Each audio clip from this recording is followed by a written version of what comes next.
The Book of Numbers, chapter 1.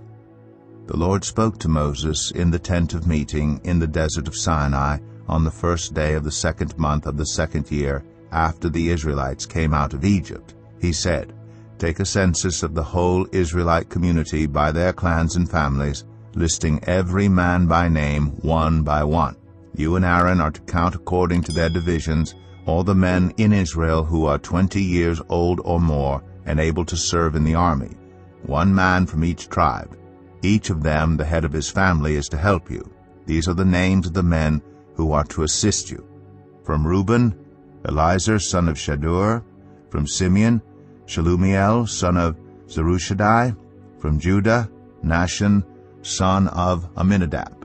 From Issachar, Nethanel son of Zuar. From Zebulun, Eliab son of Helon.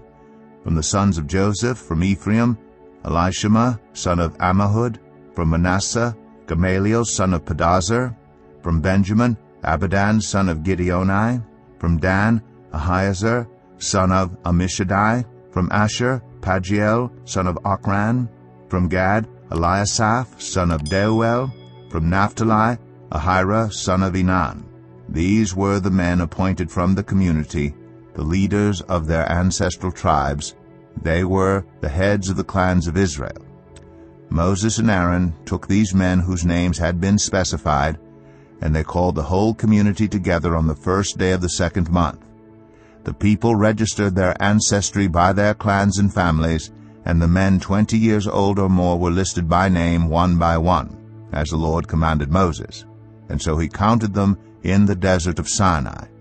From the descendants of Reuben, the firstborn son of Israel, all the men 20 years old or more who were able to serve in the army were listed by name one by one according to the records of their clans and families. The number from the tribe of Reuben was 46,500. From the descendants of Simeon, all the men 20 years old or more who were able to serve in the army were counted and listed by name one by one according to the records of their clans and families.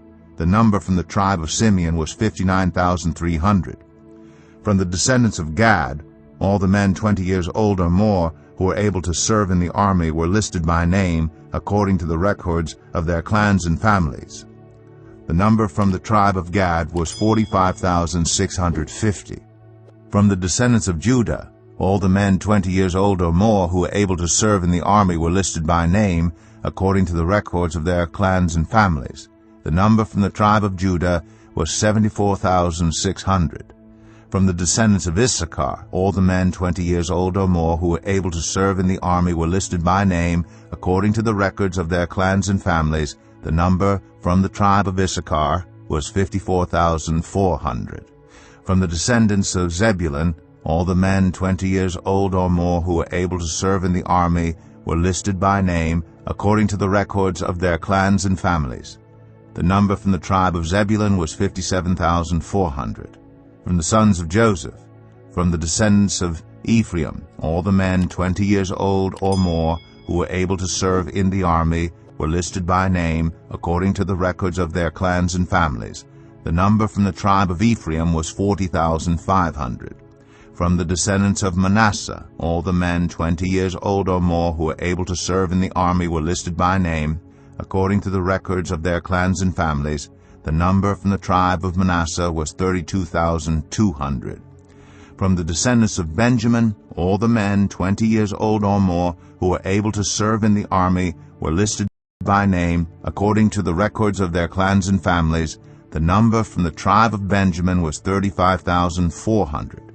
From the descendants of Dan, all the men 20 years old or more who were able to serve in the army were listed by name according to the records of their clans and families. The number from the tribe of Dan was 62,700. From the descendants of Asher, all the men 20 years old or more who were able to serve in the army were listed by name according to the records of their clans and families. The number from the tribe of Asher was 41,500. From the descendants of Naphtali, all the men 20 years old or more who were able to serve in the army were listed by name according to the records of their clans and families. The number from the tribe of Naphtali was 53,400. These were the men counted by Moses and Aaron and the 12 leaders of Israel, each one representing his family. All the Israelites 20 years old or more who were able to serve in Israel's army were counted according to their families. The total number was 603,550. The ancestral tribe of the Levites, however, was not counted along with the others. The Lord had said to Moses, "You must not count the tribe of Levi or include them in the census of the other Israelites. Instead, appoint the Levites to be in charge of the tabernacle of the covenant law, over all its furnishings and everything belonging to it. They are to carry the tabernacle and all its furnishings. They are to take care of it and encamp around it. Whenever the tabernacle is to move, the Levites are to take it down, and whenever the tabernacle is to be set up, the Levites shall do it. Anyone else who approaches it is to be put to death. The Israelites are to set up their tents by divisions, each of them in their own camp under their standard. The Levites, however, are to set up their tents around the tabernacle of the covenant law, so that my wrath will not fall on the Israelite community. The Levites are to be responsible for the care of the tabernacle of the covenant law. The Israelites did all this just as the Lord commanded Moses.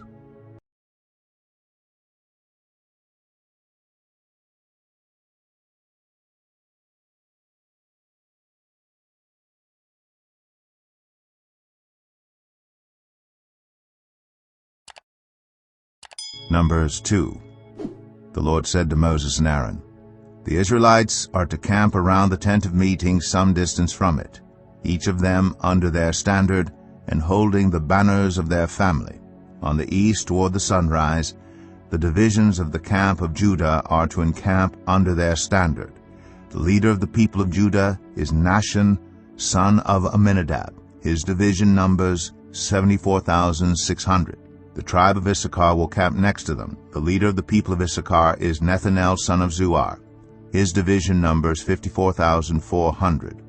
The tribe of Zebulun will be next. The leader of the people of Zebulun is Eliab, son of Helon. His division numbers 57,400. All the men assigned to the camp of Judah, according to their divisions, number 186,400. They will set out first. On the south will be the divisions of the camp of Reuben under their standard. The leader of the people of Reuben is Eliezer, son of Shedeur. His division numbers 46,500. The tribe of Simeon will camp next to them. The leader of the people of Simeon is Shalumiel, son of Zurishaddai. His division numbers 59,300. The tribe of Gad will be next. The leader of the people of Gad is Eliasaph, son of Deuel. His division numbers 45,650. All the men assigned to the camp of Reuben, according to their divisions, number 151,450. They will set out second. Then the tent of meeting and the camp of the Levites will set out in the middle of the camps. They will set out in the same order as they encamp, each in their own place under their standard. On the west will be the divisions of the camp of Ephraim under their standard. The leader of the people of Ephraim is Elishama, son of Ammihud. His division numbers 40,500. The tribe of Manasseh will be next to them. The leader of the people of Manasseh is Gamaliel, son of Pedahzur. His division numbers 32,200. The tribe of Benjamin will be next. The leader of the people of Benjamin is Abidan, son of Gideoni. His division numbers 35,400. All the men assigned to the camp of Ephraim, according to their divisions, number 108,100. They will set out third. On the north will be the divisions of the camp of Dan under their standard. The leader of the people of Dan is Ahiezer, son of Ammishaddai. His division numbers 62,700. The tribe of Asher will camp next to them. The leader of the people of Asher is Pagiel, son of Okran. His division numbers 41,500. The tribe of Naphtali will be next. The leader of the people of Naphtali is Ahira, son of Enan. His division numbers 53,400.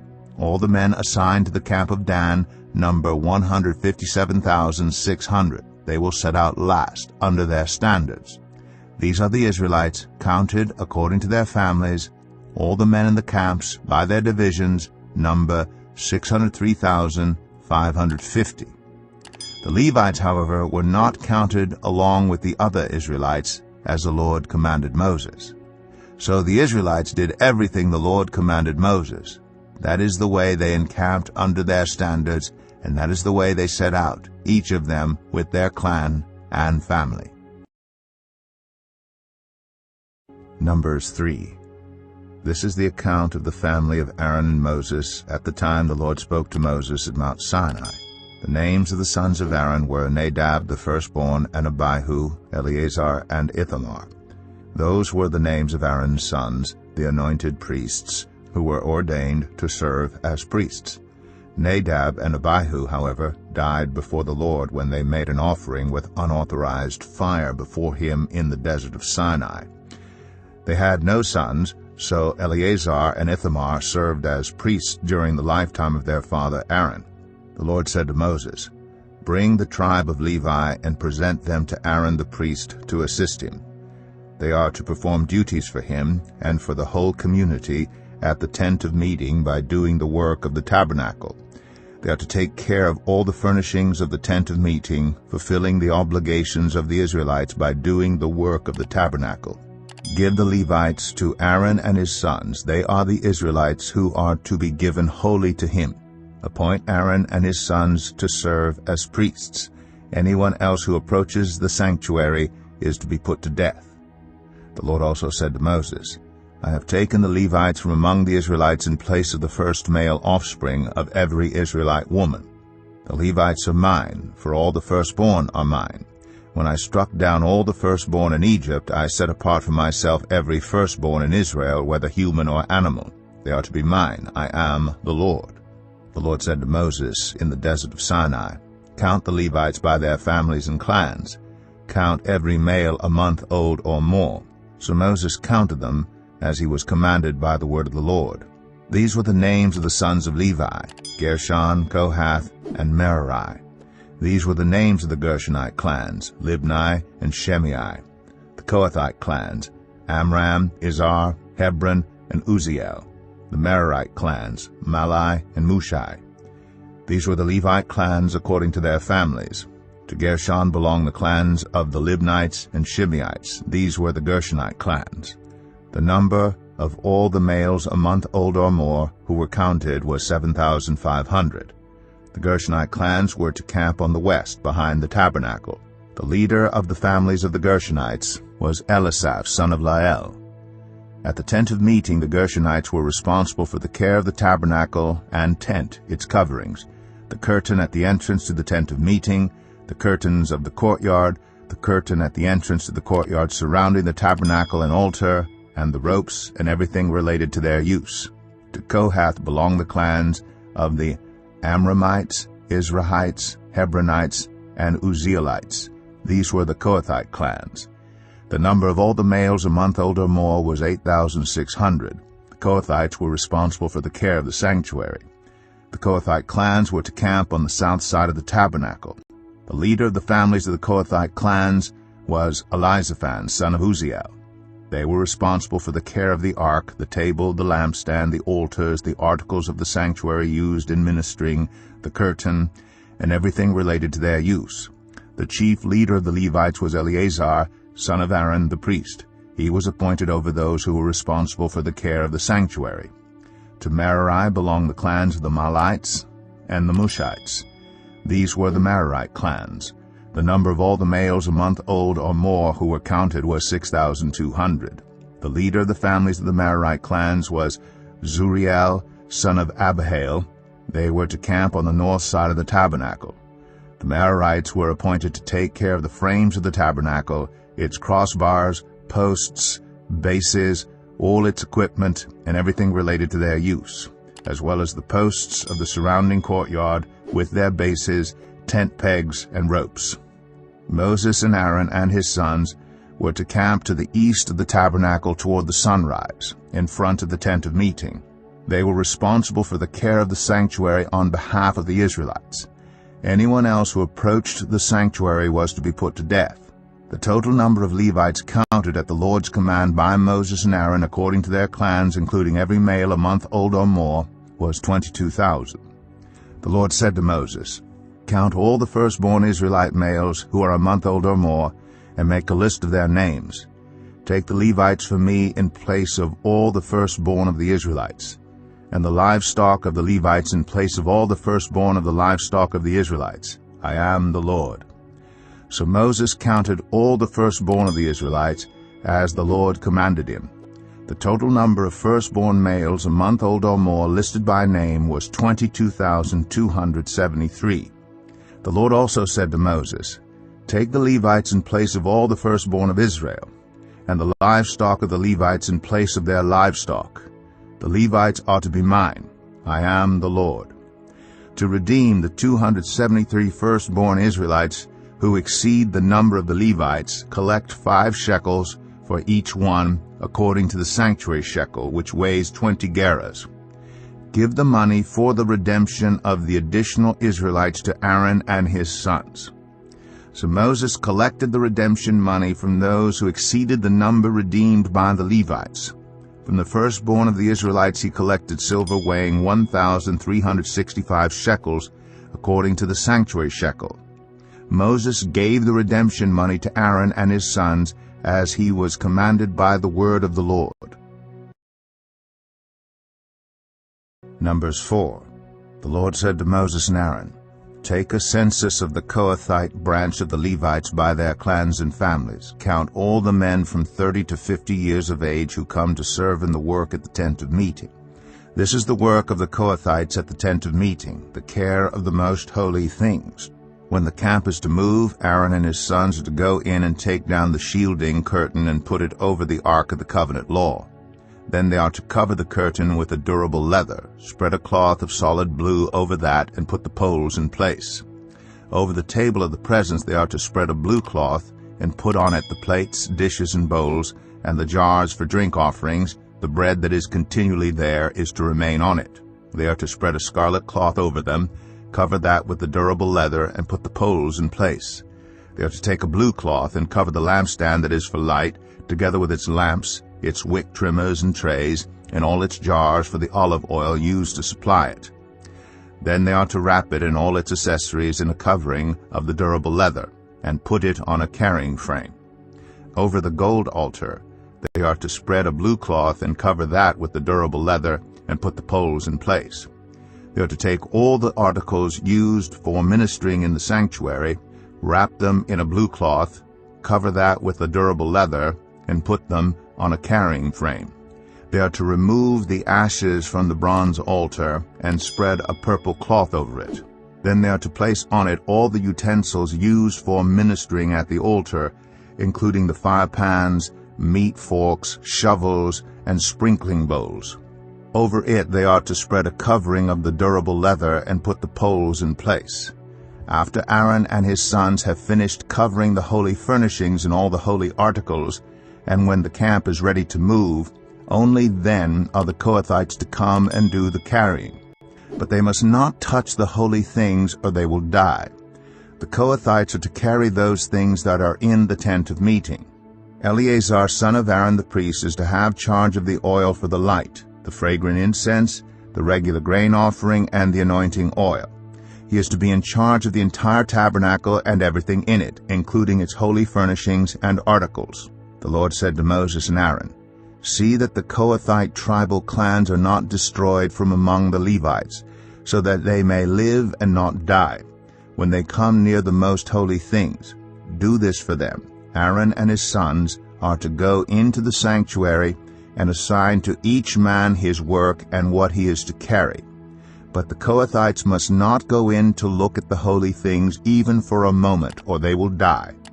The Lord said to Moses, "Take a census also of the Gershonites by their families and clans. Count all the men from 30 to 50 years of age who come to serve in the work at the tent of meeting.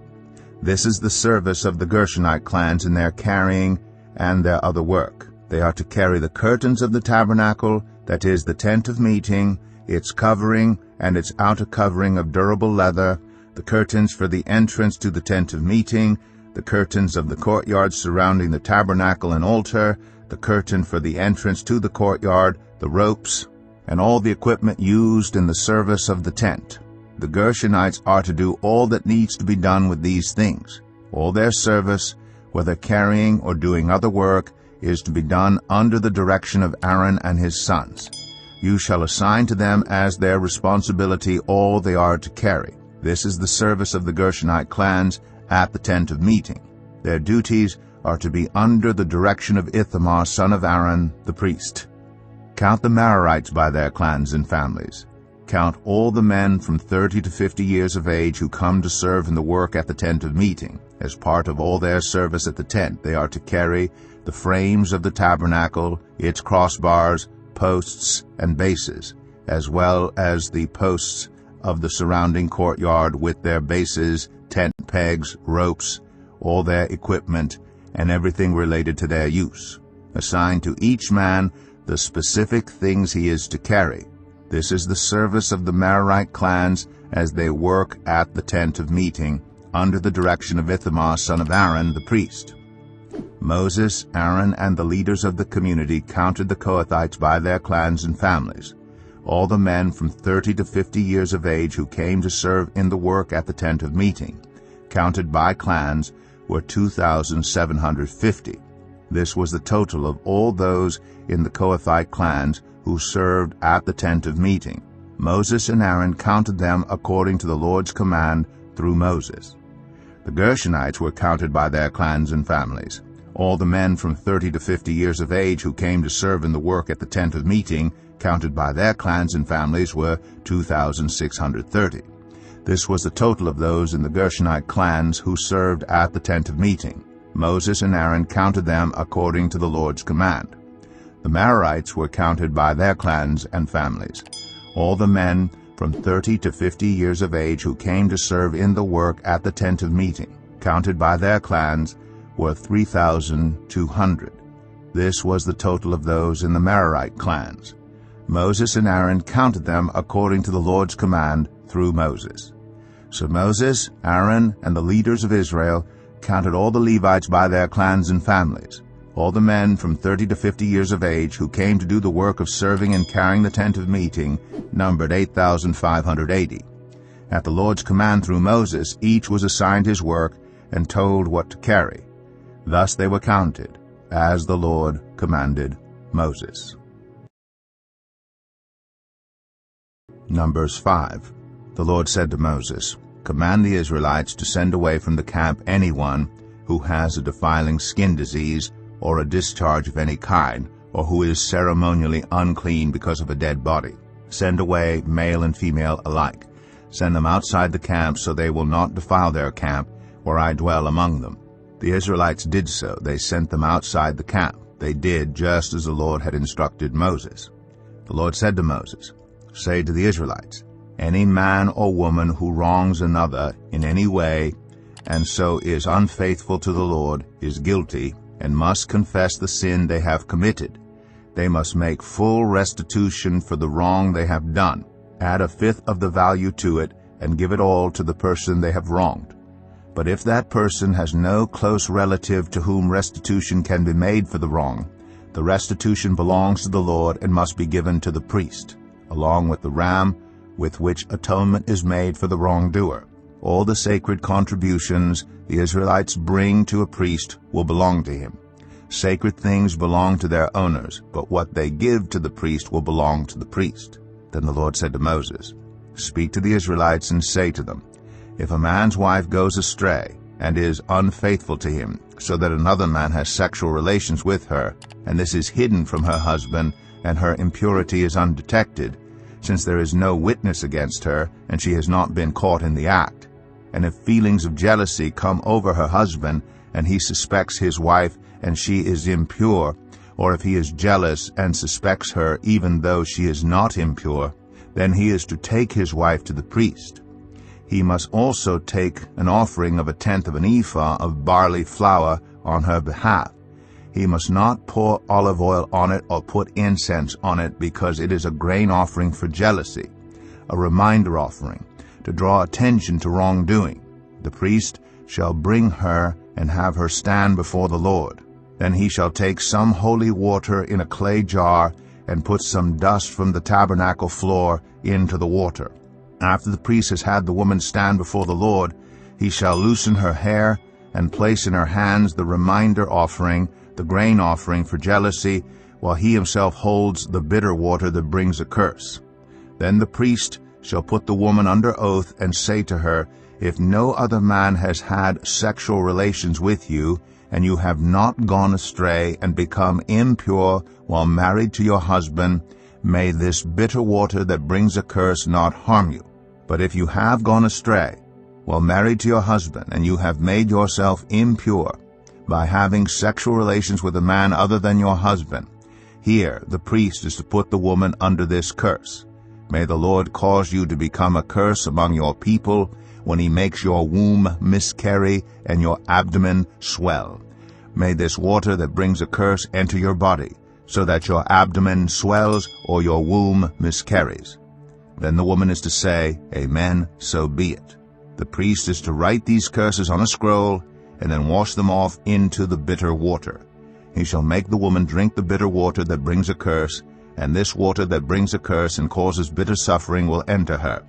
The priest is to take from her hands the grain offering for jealousy, wave it before the Lord, and bring it to the altar. The priest is then to take a handful of the grain offering as a memorial offering and burn it on the altar. After that, he is to have the woman drink the water. If she has made herself impure and been unfaithful to her husband, this will be the result. When she is made to drink the water that brings a curse and causes bitter suffering, it will enter her. Her abdomen will swell, and her womb will miscarry, and she will become a curse. If, however, the woman has not made herself impure but is clean, she will be cleared of guilt and will be able to have children. This, then, is the law of jealousy, when a woman goes astray and makes herself impure while married to a husband, or when feelings of jealousy come over a man because he suspects his wife. The priest is to have her stand before the Lord and is to apply this entire law to her. The husband will be innocent of any wrongdoing, but the woman will bear the consequences of her sin. Numbers 6. The Lord said to Moses, Speak to the Israelites and say to them, If a man or woman wants to make a special vow, a vow of dedication to the Lord as a Nazirite, they must abstain from wine and other fermented drink, and must not drink vinegar made from wine or other fermented drink. They must not drink grape juice or eat grapes or raisins. As long as they remain under their Nazirite vow, they must not eat anything that comes from the grapevine, not even the seeds or skins. During the entire period of their Nazirite vow, no razor may be used on their head. They must be holy until the period of their dedication to the Lord is over. They must let their hair grow long. Throughout the period of their dedication to the Lord, the Nazirite must not go near a dead body. Even if their own father or mother or brother or sister dies, they must not make themselves ceremonially unclean on account of them, because the symbol of their dedication to God is on their head. Throughout the period of their dedication, they are consecrated to the Lord. If someone dies suddenly in the Nazirite's presence, thus defiling the hair that symbolizes their dedication, they must shave their head on the 7th day, the day of their cleansing. Then on the 8th day they must bring 2 doves or 2 young pigeons to the priest at the entrance to the tent of meeting. The priest is to offer one as a sin offering and the other as a burnt offering to make atonement for the Nazirite, because they sinned by being in the presence of the dead body. That same day they are to consecrate their head again. They must rededicate themselves to the Lord for the same period of dedication, and must bring a year-old male lamb as a guilt offering. The previous days do not count, because they became defiled during their period of dedication. Now this is the law of the Nazirite when the period of their dedication is over. They are to be brought to the entrance to the tent of meeting. There they are to present their offerings to the Lord, a year-old male lamb without defect for a burnt offering, a year-old ewe lamb without defect for a sin offering, a ram without defect for a fellowship offering, together with their grain offerings and drink offerings, and a basket of bread made with the finest flour and without yeast.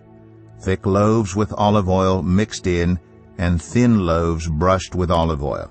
The priest is to present all these before the Lord and make the sin offering and the burnt offering. He is to present the basket of unleavened bread and is to sacrifice the ram as a fellowship offering to the Lord, together with its grain offering and drink offering. Then at the entrance to the tent of meeting, the Nazirite must shave off the hair that symbolizes their dedication. They are to take the hair and put it in the fire that is under the sacrifice of the fellowship offering. After the Nazirite has shaved off the hair that symbolizes their dedication, the priest is to place in their hands a boiled shoulder of the ram, and one thick loaf and one thin loaf from the basket, both made without yeast. The priest shall then wave these before the Lord as a wave offering.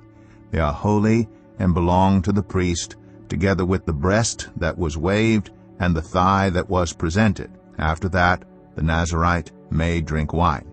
This is the law of the Nazirite, who vows offerings to the Lord in accordance with their dedication, in addition to whatever else they can afford. They must fulfill the vows they have made according to the law of the Nazirite. The Lord said to Moses, "Tell Aaron and his sons, this is how you are to bless the Israelites. Say to them, the Lord bless you and keep you. The Lord make his face shine on you and be gracious to you. The Lord turn his face toward you and give you peace. So they will put my name on the Israelites, and I will bless them." Number 7. When Moses finished setting up the tabernacle, he anointed and consecrated it in all its furnishings. He also anointed and consecrated the altar and all its utensils. Then the leaders of Israel, the heads of families who were the tribal leaders in charge of those who were counted, made offerings. They brought as their gifts before the Lord 6 covered carts and 12 oxen, an ox from each leader and a cart from every 2. These they presented before the tabernacle. The Lord said to Moses, "Accept these from them, that they may be used in the work at the tent of meeting. Give them to the Levites as each man's work requires." So Moses took the carts and oxen and gave them to the Levites. He gave 2 carts and 4 oxen to the Gershonites as their work required, and he gave 4 carts and 8 oxen to the Merarites as their work required. They were all under the direction of Ithamar son of Aaron the priest. But Moses did not give any to the Kohathites, because they were to carry on their shoulders the holy things for which they were responsible. When the altar was anointed, the leaders brought their offerings for its dedication and presented them before the altar.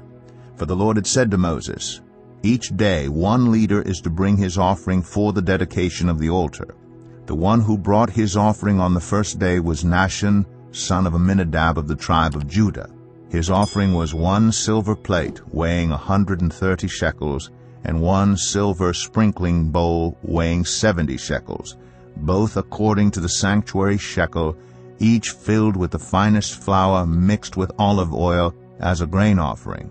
1 gold dish weighing 10 shekels, filled with incense, 1 young bull, 1 ram, and 1 male lamb a year old for a burnt offering, 1 male goat for a sin offering, and 2 oxen, 5 rams, 5 male goats, and 5 male lambs a year old, to be sacrificed as a fellowship offering.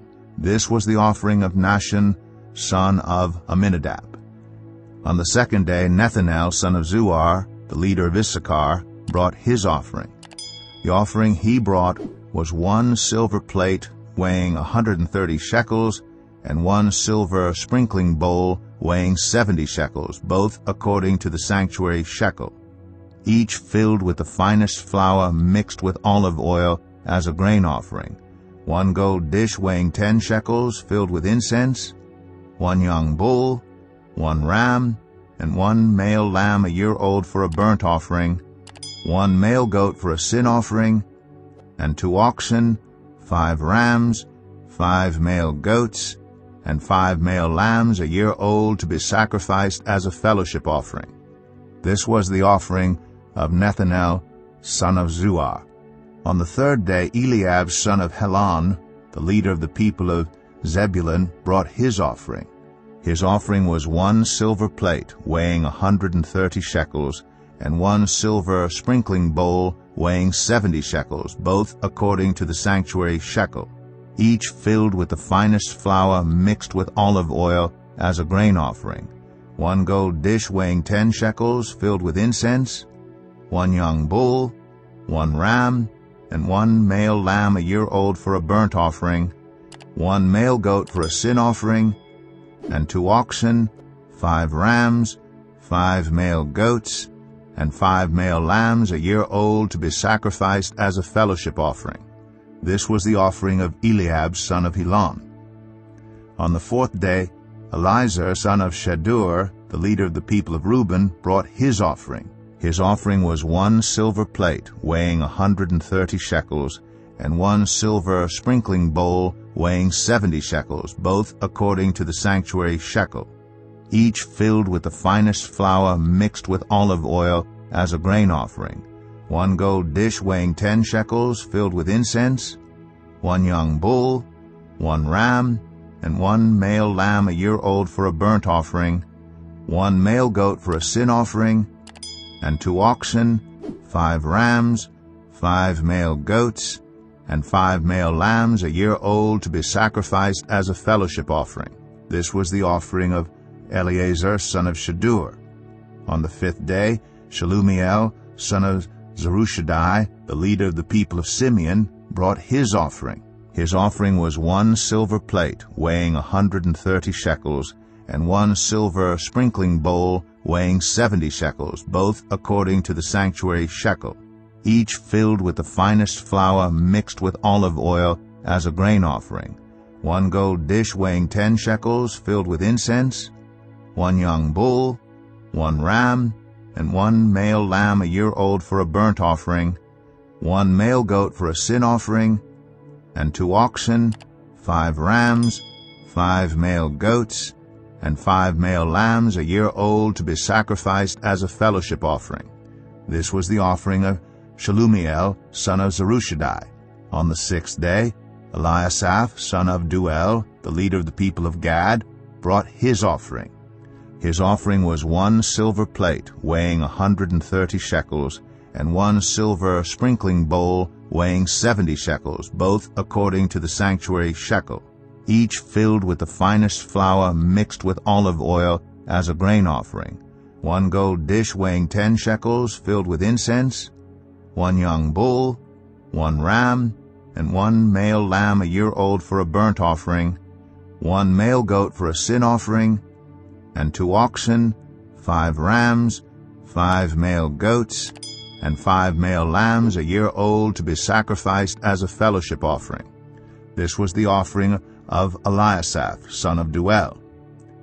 On the 7th day, Elishama son of Ammihud, the leader of the people of Ephraim, brought his offering. His offering was 1 silver plate weighing 130 shekels, and 1 silver sprinkling bowl weighing 70 shekels, both according to the sanctuary shekel, each filled with the finest flour mixed with olive oil as a grain offering, 1 gold dish weighing 10 shekels filled with incense, 1 young bull, 1 ram, and 1 male lamb a year old for a burnt offering, 1 male goat for a sin offering, and 2 oxen, 5 rams, 5 male goats, and 5 male lambs a year old to be sacrificed as a fellowship offering.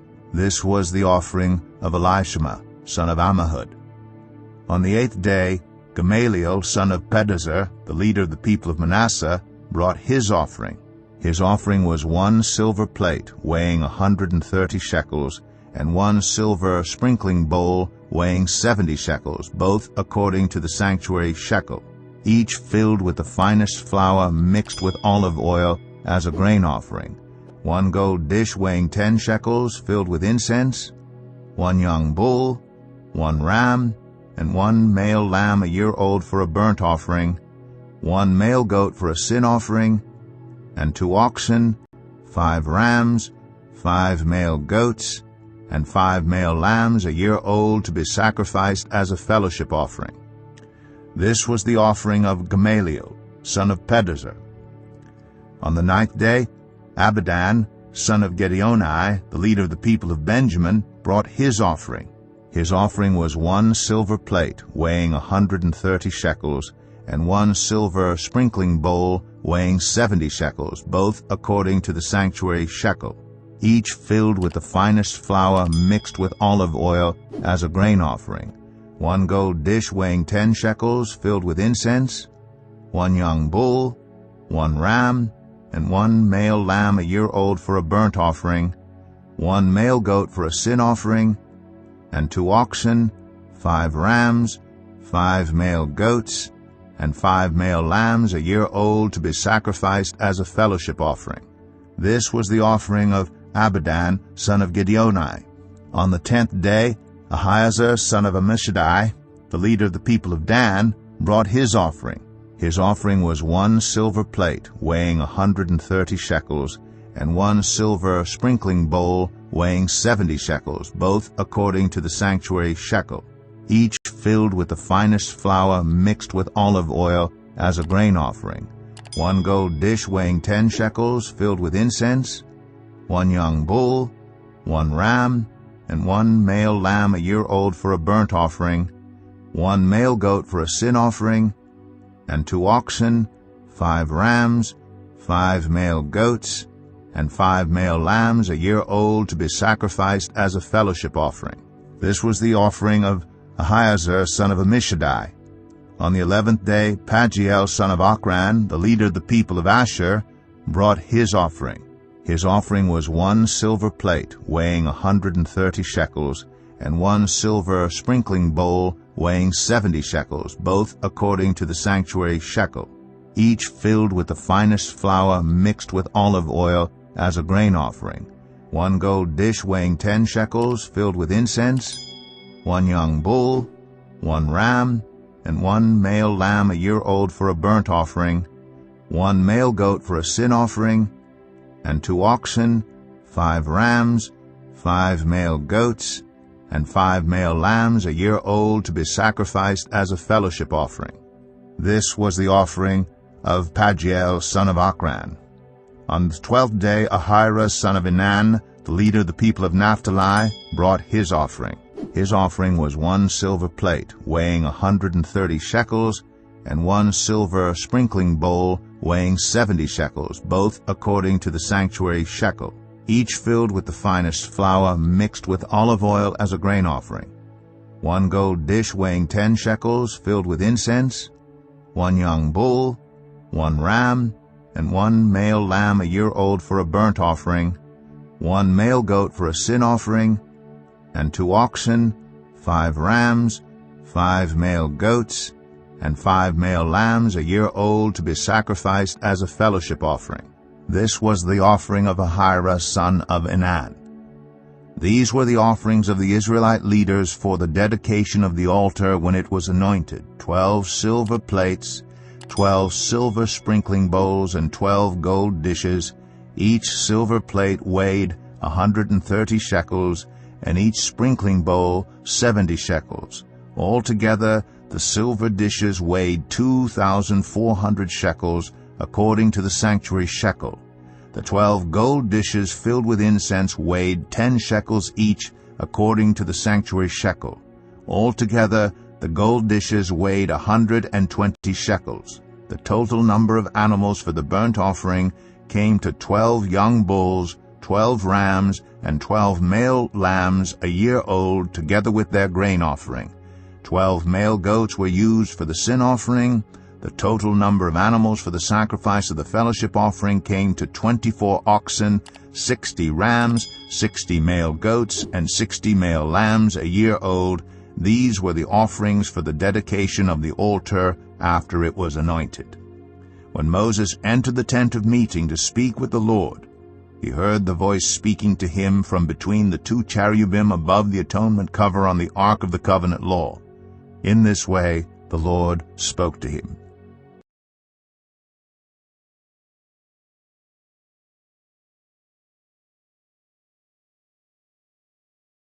Numbers 8. The Lord said to Moses, "Speak to Aaron and say to him, when you set up the lamps, see that all 7 light up the area in front of the lampstand. Aaron did so. He set up the lamps so that they faced forward on the lampstand, just as the Lord commanded Moses. This is how the lampstand was made. It was made of hammered gold, from its base to its blossoms. The lampstand was made exactly like the pattern the Lord had shown Moses. The Lord said to Moses, "Take the Levites from among all the Israelites and make them ceremonially clean. To purify them, do this: sprinkle the water of cleansing on them, then have them shave their whole bodies and wash their clothes. And so they will purify themselves. Have them take a young bull with its grain offering of the finest flour mixed with olive oil. Then you are to take a second young bull for a sin offering. Bring the Levites to the front of the tent of meeting and assemble the whole Israelite community. You are to bring the Levites before the Lord, and the Israelites are to lay their hands on them. Aaron is to present the Levites before the Lord as a wave offering from the Israelites, so that they may be ready to do the work of the Lord. Then the Levites are to lay their hands on the heads of the bulls, using one for a sin offering to the Lord and the other for a burnt offering, to make atonement for the Levites. Have the Levites stand in front of Aaron and his sons, and then present them as a wave offering to the Lord. In this way you are to set the Levites apart from the other Israelites, and the Levites will be mine. After you have purified the Levites and presented them as a wave offering, they are to come to do their work at the tent of meeting. They are the Israelites who are to be given wholly to me. I have taken them as my own in place of the firstborn, the first male offspring from every Israelite woman. Every firstborn male in Israel, whether human or animal, is mine. When I struck down all the firstborn in Egypt, I set them apart for myself. And I have taken the Levites in place of all the firstborn sons in Israel. From among all the Israelites I have given the Levites as gifts to Aaron and his sons, to do the work at the tent of meeting on behalf of the Israelites, and to make atonement for them, so that no plague will strike the Israelites when they go near the sanctuary. Moses, Aaron, and the whole Israelite community did with the Levites just as the Lord commanded Moses. The Levites purified themselves and washed their clothes. Then Aaron presented them as a wave offering before the Lord, and made atonement for them to purify them. After that the Levites came to do their work at the tent of meeting under the supervision of Aaron and his sons. They did with the Levites just as the Lord commanded Moses. The Lord said to Moses, "This applies to the Levites. Men 25 years old or more shall come to take part in the work at the tent of meeting. But at the age of 50 they must retire from their regular service and work no longer. They may assist their brothers in performing their duties at the tent of meeting, but they themselves must not do the work. This then is how you are to assign the responsibilities of the Levites." Numbers 9. The Lord spoke to Moses in the desert of Sinai in the first month of the second year after they came out of Egypt. He said, "Have the Israelites celebrate the Passover at the appointed time. Celebrate it at the appointed time at twilight on the 14th day of this month, in accordance with all its rules and regulations." So Moses told the Israelites to celebrate the Passover, and they did so in the desert of Sinai at twilight on the 14th day of the first month. The Israelites did everything just as the Lord commanded Moses. But some of them could not celebrate the Passover on that day because they were ceremonially unclean on account of a dead body. So they came to Moses and Aaron that same day and said to Moses, "We have become unclean because of a dead body, but why should we be kept from presenting the Lord's offering with the other Israelites at the appointed time?" Moses answered them, "Wait until I find out what the Lord commands concerning you." Then the Lord said to Moses, "Tell the Israelites, when any of you or your descendants are unclean because of a dead body or are away on a journey, they are still to celebrate the Lord's Passover. But they are to do it on the 14th day of the second month at twilight. They are to eat the lamb together with unleavened bread and bitter herbs. They must not leave any of it till morning or break any of its bones. When they celebrate the Passover, they must follow all the regulations. But if anyone who is ceremonially clean and not on a journey fails to celebrate the Passover, they must be cut off from their people for not presenting the Lord's offering at the appointed time. They will bear the consequences of their sin. A foreigner residing among you is also to celebrate the Lord's Passover in accordance with its rules and regulations. You must have the same regulations for both the foreigner and the native born. On the day the tabernacle, the tent of the covenant law, was set up, the cloud covered it. From evening till morning, the cloud above the tabernacle looked like fire. That is how it continued to be. The cloud covered it, and at night it looked like fire. Whenever the cloud lifted from above the tent, the Israelites set out. Wherever the cloud settled, the Israelites encamped. At the Lord's command, the Israelites set out, and at his command they encamped. As long as the cloud stayed over the tabernacle, they remained in camp. When the cloud remained over the tabernacle a long time, the Israelites obeyed the Lord's order and did not set out. Sometimes the cloud was over the tabernacle only a few days. At the Lord's command they would encamp, and then at his command they would set out. Sometimes the cloud stayed only from evening till morning, and when it lifted in the morning they set out, whether by day or by night. Whenever the cloud lifted, they set out. Whether the cloud stayed over the tabernacle for 2 days, or a month, or a year, the Israelites would remain in camp and not set out. But when it lifted, they would set out. At the Lord's command they encamped, and at the Lord's command they set out. They obeyed the Lord's order in accordance with his command through Moses.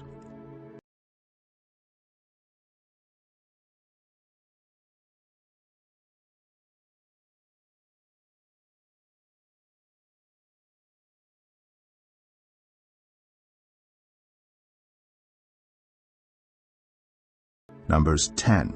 The Lord said to Moses, "Make 2 trumpets of hammered silver, and use them for calling the community together and for having the camp set out. When both are sounded, the whole community is to assemble before you at the entrance to the tent of meeting. If only one is sounded, the leaders, the heads of the clans of Israel, are to assemble before you. When a trumpet blast is sounded, the tribes camping on the east are to set out. At the sounding of a second blast, the camps on the south are to set out. The blast will be the signal for setting out. To gather the assembly, blow the trumpets, but not with the signal for setting out. The sons of Aaron, the priests, are to blow the trumpets. This is to be a lasting ordinance for you and the generations to come. When you go into battle in your own land against an enemy who is oppressing you, sound a blast on the trumpets. Then you will be remembered by the Lord your God and rescued from your enemies. Also at your times of rejoicing, your appointed festivals and new moon feasts, you are to sound the trumpets over your burnt offerings and fellowship offerings, and they will be a memorial for you before your God. I am the Lord your God." On the 20th day of the 2nd month of the 2nd year, the cloud lifted from above the tabernacle of the covenant law. Then the Israelites set out from the desert of Sinai and traveled from place to place until the cloud came to rest in the desert of Paran. They set out this first time at the Lord's command through Moses. The divisions of the camp of Judah went first under their standard. Nahshon, son of Amminadab, was in command. Nethanel, son of Zuar, was over the division of the tribe of Issachar, and Eliab, son of Elon, was over the division of the tribe of Zebulun. Then the tabernacle was taken down, and the Gershonites and Merarites who carried it set out. The divisions of the camp of Reuben went next, under their standard. Elizur, son of Shedeur, was in command. Shelumiel, son of Zerushadai, was over the division of the tribe of Simeon, and Eliasaph, son of Duel, was over the division of the tribe of Gad. Then the Kohathites set out, carrying the holy things. The tabernacle was to be set up before they arrived. The divisions of the camp of Ephraim went next, under their standard. Elishama, son of Ammihud, was in command. Gamaliel, son of Pedahzur, was over the division of the tribe of Manasseh. And Abidan, son of Gideoni, was over the division of the tribe of Benjamin. Finally, as the rear guard for all the units, the divisions of the camp of Dan set out under their standard. Ahiezer, son of Ammishaddai, was in command. Pagiel, son of Ochran, was over the division of the tribe of Asher, and Ahira, son of Enan, was over the division of the tribe of Naphtali. This was the order of march for the Israelite divisions as they set out. Now Moses said to Hobab, son of Reuel, the Midianite, Moses' father-in-law, "We are setting out for the place about which the Lord said, 'I will give it to you.' Come with us, and we will treat you well. For the Lord has promised good things to Israel." He answered, "No, I will not go. I am going back to my own land and my own people." But Moses said, "Please do not leave us. You know where we should camp in the wilderness, and you can be our eyes. If you come with us, we will share with you whatever good things the Lord gives us." So they set out from the mountain of the Lord and traveled for 3 days. The ark of the covenant of the Lord went before them during those 3 days to find them a place to rest. The cloud of the Lord was over them by day when they set out from the camp. Whenever the ark set out, Moses said, "Rise up, Lord. May your enemies be scattered. May your foes flee before you." Whenever it came to rest, he said, "Return, Lord, to the countless thousands of Israel." Numbers 11. Now the people complained about their hardships in the hearing of the Lord, and when he heard them, his anger was aroused. Then fire from the Lord burned among them and consumed some of the outskirts of the camp. When the people cried out to Moses, he prayed to the Lord, and the fire died down. So that place was called Taberah, because fire from the Lord had burned among them. The rabble with them began to crave other food. And again the Israelites started wailing and said, "If only we had meat to eat. We remember the fish we ate in Egypt at no cost, also the cucumbers, melons, leeks, onions, and garlic. But now we have lost our appetite. We never see anything but this manna." The manna was like coriander seed and looked like resin. The people went around gathering it, and then ground it in a hand mill or crushed it in a mortar. They cooked it in a pot or made it into loaves, and it tasted like something made with olive oil. When the dew settled on the camp at night, the manna also came down. Moses heard the people of every family wailing at the entrance to their tents. The Lord became exceedingly angry, and Moses was troubled. He asked the Lord, "Why have you brought this trouble on your servant? What have I done to displease you that you put the burden of all these people on me? Did I conceive all these people? Did I give them birth? Why do you tell me to carry them in my arms, as a nurse carries an infant, to the land you promised on oath to their ancestors? Where can I get meat for all these people? They keep wailing to me, 'Give us meat to eat.' I cannot carry all these people by myself. The burden is too heavy for me. If this is how you're going to treat me, please go ahead and kill me if I have found favor in your eyes, and do not let me face my own ruin." The Lord said to Moses, "Bring me 70 of Israel's elders who are known to you as leaders and officials among the people. Have them come to the tent of meeting, that they may stand there with you. I will come down and speak with you there, and I will take some of the power of the Spirit that is on you and put it on them. They will share the burden of the people with you so that you will not have to carry it alone. Tell the people, 'Consecrate yourselves in preparation for tomorrow, when you will eat meat. The Lord heard you when you wailed. If only we had meat to eat. We were better off in Egypt. Now the Lord will give you meat, and you will eat it. You will not eat it for just 1 day, or 2 days, or 5, 10, or 20 days, but for a whole month, until it comes out of your nostrils, and you loathe it, because you have rejected the Lord who is among you, and have wailed before him, saying, 'Why did we ever leave Egypt?'" But Moses said, "Here I am among 600,000 men on foot, and you say, 'I will give them meat to eat for a whole month.' Would they have enough if flocks and herds were slaughtered for them? Would they have enough if all the fish in the sea were caught for them?" The Lord answered Moses, "Is the Lord's arm too short? Now you will see whether or not what I say will come true for you." So Moses went out and told the people what the Lord had said. He brought together 70 of their elders and had them stand around the tent. Then the Lord came down in the cloud and spoke with him, and he took some of the power of the Spirit that was on him and put it on the 70 elders. When the Spirit rested on them, they prophesied, but did not do so again. However, 2 men whose names were Eldad and Medad had remained in the camp. They were listed among the elders, but did not go out to the tent. Yet the Spirit also rested on them, and they prophesied in the camp.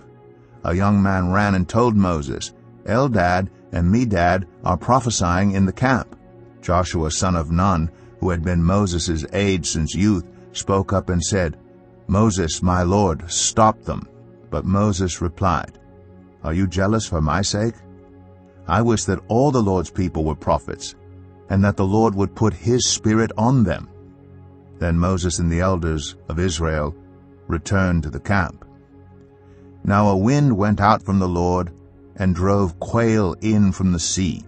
It scattered them up to 2 cubits deep all around the camp, as far as a day's walk in any direction. All that day and night, and all the next day, the people went out and gathered quail.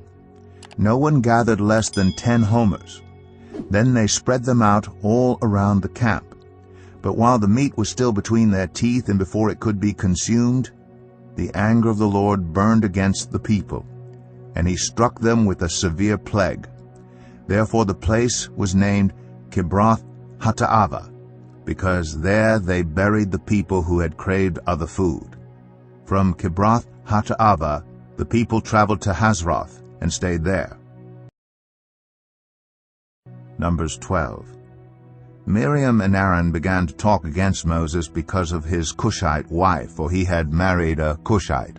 "Has the Lord spoken only through Moses?" they asked. "Hasn't he also spoken through us?" And the Lord heard this. Now Moses was a very humble man, more humble than anyone else on the face of the earth. At once the Lord said to Moses, Aaron, and Miriam, "Come out to the tent of meeting, all 3 of you." So the 3 of them went out. Then the Lord came down in a pillar of cloud. He stood at the entrance to the tent and summoned Aaron and Miriam. When the 2 of them stepped forward, he said, "Listen to my words. When there is a prophet among you, I, the Lord, reveal myself to them in visions. I speak to them in dreams. But this is not true of my servant Moses. He is faithful in all my house. With him I speak face to face, clearly, and not in riddles. He sees the form of the Lord. Why then were you not afraid to speak against my servant Moses?" The anger of the Lord burned against them, and he left them. When the cloud lifted from above the tent, Miriam's skin was leprous. It became as white as snow. Aaron turned toward her and saw that she had a defiling skin disease. And he said to Moses, "Please, my Lord, I ask you not to hold against us the sin we have so foolishly committed. Do not let her be like a stillborn infant, coming from its mother's womb with its flesh half eaten away." So Moses cried out to the Lord, "Please, God, heal her." The Lord replied to Moses, "If her father had spit in her face, would she not have been in disgrace for 7 days? Confine her outside the camp for 7 days. After that she can be brought back." So Miriam was confined outside the camp for 7 days, and the people did not move on till she was brought back. After that the people left for Hazroth and encamped in the desert of Paran.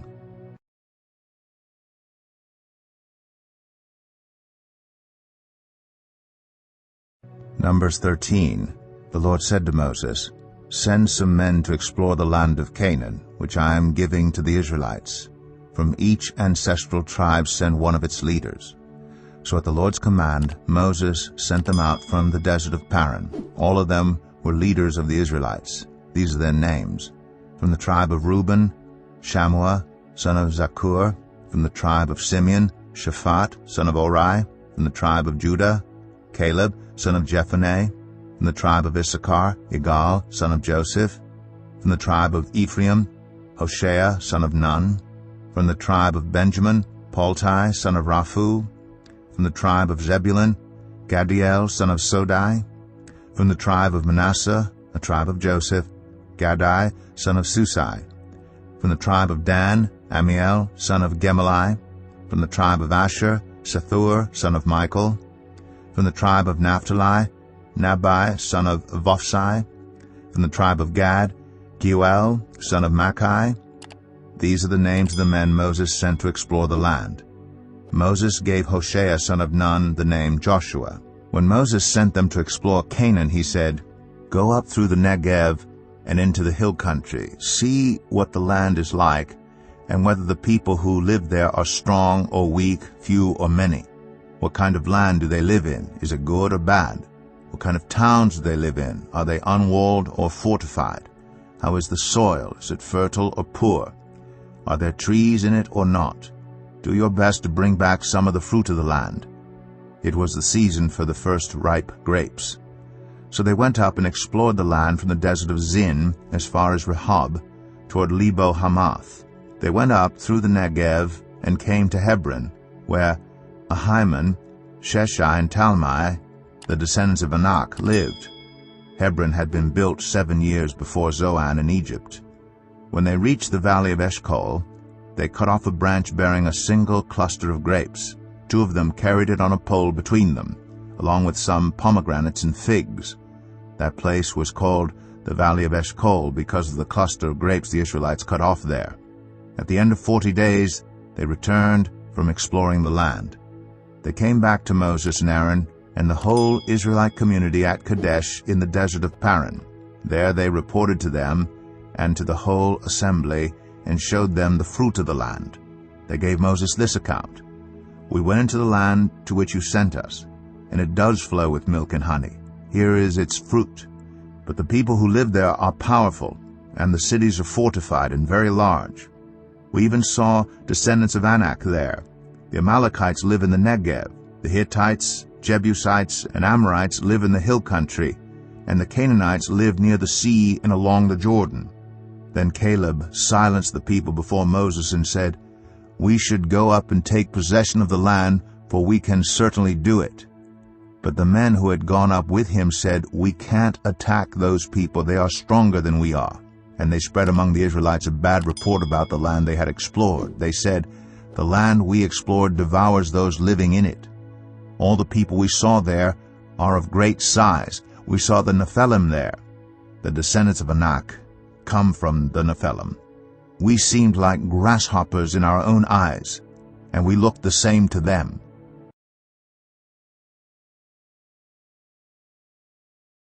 Numbers 14.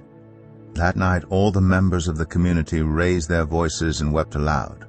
All the Israelites grumbled against Moses and Aaron, and the whole assembly said to them, "If only we had died in Egypt or in this wilderness. Why is the Lord bringing us to this land only to let us fall by the sword? Our wives and children will be taken as plunder. Wouldn't it be better for us to go back to Egypt?" And they said to each other, "We should choose a leader and go back to Egypt." Then Moses and Aaron fell face down in front of the whole Israelite assembly gathered there. Joshua son of Nun and Caleb son of Jephunneh, who were among those who had explored the land, tore their clothes and said to the entire Israelite assembly, "The land we passed through and explored is exceedingly good. If the Lord is pleased with us, he will lead us into that land, a land flowing with milk and honey, and will give it to us. Only do not rebel against the Lord, and do not be afraid of the people of the land, because we will devour them. Their protection is gone, but the Lord is with us. Do not be afraid of them." But the whole assembly talked about stoning them. Then the glory of the Lord appeared at the tent of meeting to all the Israelites. The Lord said to Moses, "How long will these people treat me with contempt? How long will they refuse to believe in me, in spite of all the signs I have performed among them? I will strike them down with a plague and destroy them, but I will make you into a nation greater and stronger than they." Moses said to the Lord, "Then the Egyptians will hear about it. By your power you brought these people up from among them, and they will tell the inhabitants of this land about it. They have already heard that you, Lord, are with these people, and that you, Lord, have been seen face to face, that your cloud stays over them, and that you go before them in a pillar of cloud by day and a pillar of fire by night. If you put all these people to death, leaving none alive, the nations who have heard this report about you will say, 'The Lord was not able to bring these people into the land he promised them on oath, so he slaughtered them in the wilderness.' Now may the Lord's strength be displayed, just as you have declared. The Lord is slow to anger, abounding in love, and forgiving sin and rebellion. Yet he does not leave the guilty unpunished. He punishes the children for the sin of the parents to the third and fourth generation. In accordance with your great love, forgive the sin of these people, just as you have pardoned them from the time they left Egypt until now." The Lord replied, "I have forgiven them, as you asked. Nevertheless, as surely as I live, and as surely as the glory of the Lord fills the whole earth, not one of those who saw my glory and the signs I performed in Egypt and in the wilderness, but who disobeyed me and tested me 10 times, not one of them will ever see the land I promised on oath to their ancestors. No one who has treated me with contempt will ever see it. But because my servant Caleb has a different spirit and follows me wholeheartedly, I will bring him into the land he went to, and his descendants will inherit it. Since the Amalekites and the Canaanites are living in the valleys, turn back tomorrow and set out toward the desert along the route to the Red Sea." The Lord said to Moses and Aaron, "How long will this wicked community grumble against me? I have heard the complaints of these grumbling Israelites. So tell them, as surely as I live, declares the Lord, I will do to you the very thing I heard you say. In this wilderness your bodies will fall. Every one of you 20 years old or more who was counted in the census and who has grumbled against me, not one of you will enter the land I swore with uplifted hand to make your home, except Caleb, son of Jephunneh, and Joshua, son of Nun. As for your children that you said would be taken as plunder, I will bring them in to enjoy the land you have rejected. But as for you, your bodies will fall in this wilderness. Your children will be shepherds here for 40 years, suffering for your unfaithfulness until the last of your bodies lies in the wilderness. For 40 years, 1 year, for each of the 40 days you explored the land, you will suffer for your sins and know what it is like to have me against you.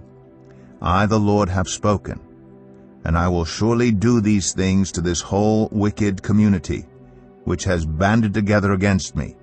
They will meet their end in this wilderness. Here they will die." So the men Moses had sent to explore the land, who returned and made the whole community grumble against him by spreading a bad report about it. These men who were responsible for spreading the bad report about the land were struck down and died of a plague before the Lord. Of the men who went to explore the land, only Joshua son of Nun and Caleb son of Jephunneh survived. When Moses reported this to all the Israelites, they mourned bitterly. Early the next morning, they set out for the highest point in the hill country, saying, "Now we are ready to go up to the land the Lord promised. Surely we have sinned." But Moses said, "Why are you disobeying the Lord's command? This will not succeed. Do not go up, because the Lord is not with you. You will be defeated by your enemies. For the Amalekites and the Canaanites will face you there. Because you have turned away from the Lord, he will not be with you, and you will fall by the sword." Nevertheless, in their presumption, they went up toward the highest point in the hill country, though neither Moses nor the ark of the Lord's covenant moved from the camp. Then the Amalekites and the Canaanites who lived in that hill country came down and attacked them and beat them down all the way to Hormah. Numbers 15. The Lord said to Moses, "Speak to the Israelites and say to them, after you enter the land I am giving you as a home, and you present to the Lord food offerings from the herd or the flock, as an aroma pleasing to the Lord, whether burnt offerings or sacrifices, for special vows or freewill offerings or festival offerings, then the person who brings an offering shall present to the Lord a grain offering of 1/10 of an ephah of the finest flour mixed with 1/4 of a hin of olive oil. With each lamb for the burnt offering or the sacrifice, prepare 1/4 of a hin of wine as a drink offering. With the ram, prepare a grain offering of 2/10 of an ephah of the finest flour mixed with 1/3 of a hin of olive oil, and 1/3 of a hin of wine as a drink offering. Offer it as an aroma pleasing to the Lord. When you prepare a young bull as a burnt offering or sacrifice for a special vow or a fellowship offering to the Lord, bring with the bull a grain offering of 3/10 of an ephah of the finest flour mixed with half a hin of olive oil, and also bring half a hin of wine as a drink offering. This will be a food offering, an aroma pleasing to the Lord. Each bull or ram, each lamb or young goat is to be prepared in this manner. Do this for each one, for as many as you prepare. Everyone who is native-born must do these things in this way when they present a food offering as an aroma pleasing to the Lord. For the generations to come, whenever a foreigner or anyone else living among you presents a food offering as an aroma pleasing to the Lord, they must do exactly as you do. The community is to have the same rules for you and for the foreigner residing among you.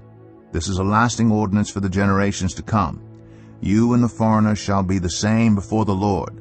The same laws and regulations will apply both to you and to the foreigner residing among you. The Lord said to Moses, "Speak to the Israelites and say to them, when you enter the land to which I am taking you, and you eat the food of the land, present a portion as an offering to the Lord. Present a loaf from the first of your ground meal, and present it as an offering from the threshing floor. Throughout the generations to come, you are to give this offering to the Lord from the first of your ground meal. Now if you as a community unintentionally fail to keep any of these commands the Lord gave Moses, any of the Lord's commands to you through him from the day the Lord gave them and continuing through the generations to come, and if this is done unintentionally without the community being aware of it, then the whole community is to offer a young bull for a burnt offering as an aroma pleasing to the Lord, along with its prescribed grain offering and drink offering, and a male goat for a sin offering. The priest is to make atonement for the whole Israelite community, and they will be forgiven. For it was not intentional, and they have presented to the Lord for their wrong a food offering and a sin offering. The whole Israelite community and the foreigners residing among them will be forgiven, because all the people were involved in the unintentional wrong. But if just one person sins unintentionally, that person must bring a year-old female goat for a sin offering. The priest is to make atonement before the Lord for the one who erred by sinning unintentionally. And when atonement has been made, that person will be forgiven. One and the same law applies to everyone who sins unintentionally, whether a native-born Israelite or a foreigner residing among you. But anyone who sins defiantly, whether native-born or foreigner, blasphemes the Lord and must be cut off from the people of Israel. Because they have despised the Lord's word and broken his commands, they must surely be cut off. Their guilt remains on them. While the Israelites were in the wilderness, a man was found gathering wood on the Sabbath day. Those who found him gathering wood brought him to Moses and Aaron and the whole assembly. And they kept him in custody because it was not clear what should be done to him. Then the Lord said to Moses, "The man must die. The whole assembly must stone him outside the camp." So the assembly took him outside the camp and stoned him to death as the Lord commanded Moses. The Lord said to Moses, "Speak to the Israelites and say to them, throughout the generations to come you are to make tassels on the corners of your garments with a blue cord on each tassel. You will have these tassels to look at, and so you will remember all the commands of the Lord, that you may obey them and not prostitute yourselves by chasing after the lusts of your own hearts and eyes. Then you will remember to obey all my commands and will be consecrated to your God. I am the Lord your God, who brought you out of Egypt to be your God. I am the Lord your God."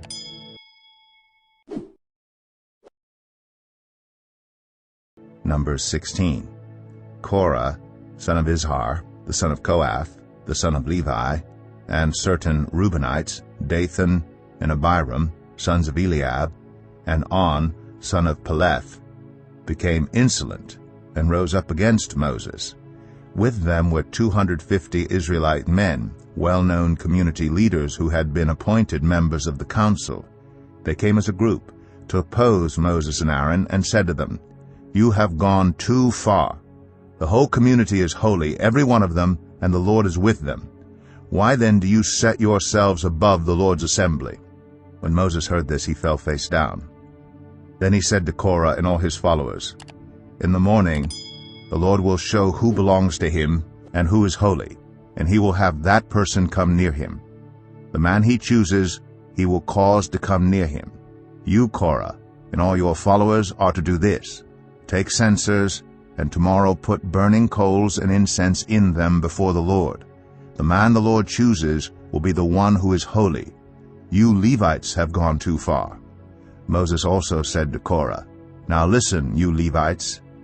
Isn't it enough for you that the God of Israel has separated you from the rest of the Israelite community and brought you near himself to do the work at the Lord's tabernacle and to stand before the community and minister to them? He has brought you and all your fellow Levites near himself, but now you are trying to get the priesthood too. It is against the Lord that you and all your followers have banded together. Who is Aaron that you should grumble against him? Then Moses summoned Dathan and Abiram, the sons of Eliab, but they said, We will not come. Isn't it enough that you have brought us up out of a land flowing with milk and honey to kill us in the wilderness? And now you also want to lord it over us? Moreover, you haven't brought us into a land flowing with milk and honey, or given us an inheritance of fields and vineyards. Do you want to treat these men like slaves? No, we will not come. Then Moses became very angry and said to the Lord, Do not accept their offering. I have not taken so much as a donkey from them, nor have I wronged any of them. Moses said to Korah, You and all your followers are to appear before the Lord tomorrow, you and they and Aaron. Each man is to take his censer and put incense in it, 250 censers in all, and present it before the Lord. You and Aaron are to present your censers also. So each of them took his censer, put burning coals and incense in it, and stood with Moses and Aaron at the entrance to the tent of meeting. When Korah had gathered all his followers in opposition to them at the entrance to the tent of meeting, the glory of the Lord appeared to the entire assembly. The Lord said to Moses and Aaron, Separate yourselves from this assembly, so I can put an end to them at once. But Moses and Aaron fell face down and cried out, O God, the God who gives breath to all living things, will you be angry with the entire assembly when only one man sins? Then the Lord said to Moses, Say to the assembly, Move away from the tents of Korah, Dathan, and Abiram.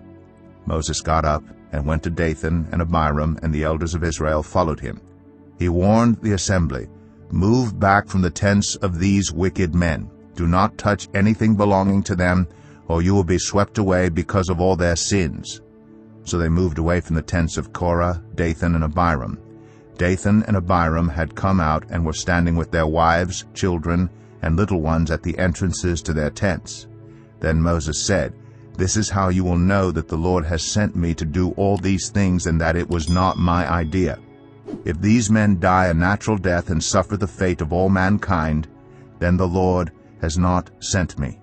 But if the Lord brings about something totally new, and the earth opens its mouth and swallows them, with everything that belongs to them, and they go down alive into the realm of the dead, then you will know that these men have treated the Lord with contempt. As soon as he finished saying all this, the ground under them split apart, and the earth opened its mouth and swallowed them, and their households, and all those associated with Korah, together with their possessions. They went down alive into the realm of the dead, with everything they owned. The earth closed over them, and they perished, and were gone from the community. At their cries, all the Israelites around them fled, shouting, The earth is going to swallow us too. And fire came out from the Lord, and consumed the 250 men who were offering the incense. The Lord said to Moses, Tell Eleazar son of Aaron, the priest, to remove the censers from the charred remains, and scatter the coals some distance away, for the censers are holy, the censers of the men who sinned at the cost of their lives. Hammer the censers into sheets to overlay the altar, for they were presented before the Lord and have become holy. Let them be a sign to the Israelites. So Eleazar the priest collected the bronze censers brought by those who had been burned to death, and he had them hammered out to overlay the altar, as the Lord directed him through Moses. This was to remind the Israelites that no one except a descendant of Aaron should come to burn incense before the Lord, or he would become like Korah and his followers. The next day The whole Israelite community grumbled against Moses and Aaron. "You have killed the Lord's people," they said. But when the assembly gathered in opposition to Moses and Aaron and turned toward the tent of meeting, suddenly the cloud covered it, and the glory of the Lord appeared. Then Moses and Aaron went to the front of the tent of meeting, and the Lord said to Moses, "Get away from this assembly, so I can put an end to them at once." And they fell face down. Then Moses said to Aaron, "Take your censer and put incense in it, along with burning coals from the altar, and hurry to the assembly to make atonement for them. Wrath has come out from the Lord, the plague has started." So Aaron did as Moses said, and ran into the midst of the assembly. The plague had already started among the people, but Aaron offered the incense and made atonement for them. He stood between the living and the dead, and the plague stopped. But 14,700 people died from the plague, in addition to those who had died because of Korah. Then Aaron returned to Moses at the entrance to the tent of meeting, for the plague had stopped. Number 17. The Lord said to Moses, "Speak to the Israelites, and get 12 staffs from them, one from the leader of each of their ancestral tribes. Write the name of each man on his staff. On the staff of Levi write Aaron's name, for there must be one staff for the head of each ancestral tribe. Place them in the tent of meeting in front of the ark of the covenant law, where I meet with you. The staff belonging to the man I choose will sprout, and I will rid myself of this constant grumbling against you by the Israelites." So Moses spoke to the Israelites, and their leaders gave him 12 staffs, one for the leader of each of their ancestral tribes. And Aaron's staff was among them. Moses placed the staffs before the Lord in the tent of the covenant law. The next day Moses entered the tent and saw that Aaron's staff, which represented the tribe of Levi, had not only sprouted, but had budded, blossomed, and produced almonds. Then Moses brought out all the staffs from the Lord's presence to all the Israelites. They looked at them, and each of the leaders took his own staff. The Lord said to Moses, "Put back Aaron's staff in front of the ark of the covenant law, to be kept as a sign to the rebellious. This will put an end to their grumbling against me, so that they will not die." Moses did just as the Lord commanded him. The Israelites said to Moses, "We will die. We are lost. We are all lost. Anyone who even comes near the tabernacle of the Lord will die. Are we all going to die?" Numbers 18. The Lord said to Aaron, "You, your sons and your family, are to bear the responsibility for offenses connected with the sanctuary. And you and your sons alone are to bear the responsibility for offenses connected with the priesthood. Bring your fellow Levites from your ancestral tribe to join you and assist you when you and your sons minister before the tent of the covenant law. They are to be responsible to you and are to perform all the duties of the tent, but they must not go near the furnishings of the sanctuary or the altar. Otherwise both they and you will die. They are to join you and be responsible for the care of the tent of meeting, all the work at the tent, and no one else may come near where you are. You are to be responsible for the care of the sanctuary and the altar, so that my wrath will not fall on the Israelites again. I myself have selected your fellow Levites from among the Israelites as a gift to you, dedicated to the Lord to do the work at the tent of meeting. But only you and your sons may serve as priests in connection with everything at the altar and inside the curtain. I am giving you the service of the priesthood as a gift. Anyone else who comes near the sanctuary is to be put to death." Then the Lord said to Aaron, "I myself have put you in charge of the offerings presented to me. All the holy offerings the Israelites give me, I give to you and your sons as your portion, your perpetual share. You are to have the part of the most holy offerings that is kept from the fire. From all the gifts they bring me as most holy offerings, whether grain or sin or guilt offerings, that part belongs to you and your sons. Eat it as something most holy. Every male shall eat it. You must regard it as holy. This also is yours. Whatever is set aside from the gifts of all the wave offerings of the Israelites, I give this to you and your sons and daughters as your perpetual share. Everyone in your household who is ceremonially clean may eat it. I give you all the finest olive oil, and all the finest new wine and grain they give the Lord as the first fruits of their harvest. All the land's first fruits that they bring to the Lord will be yours.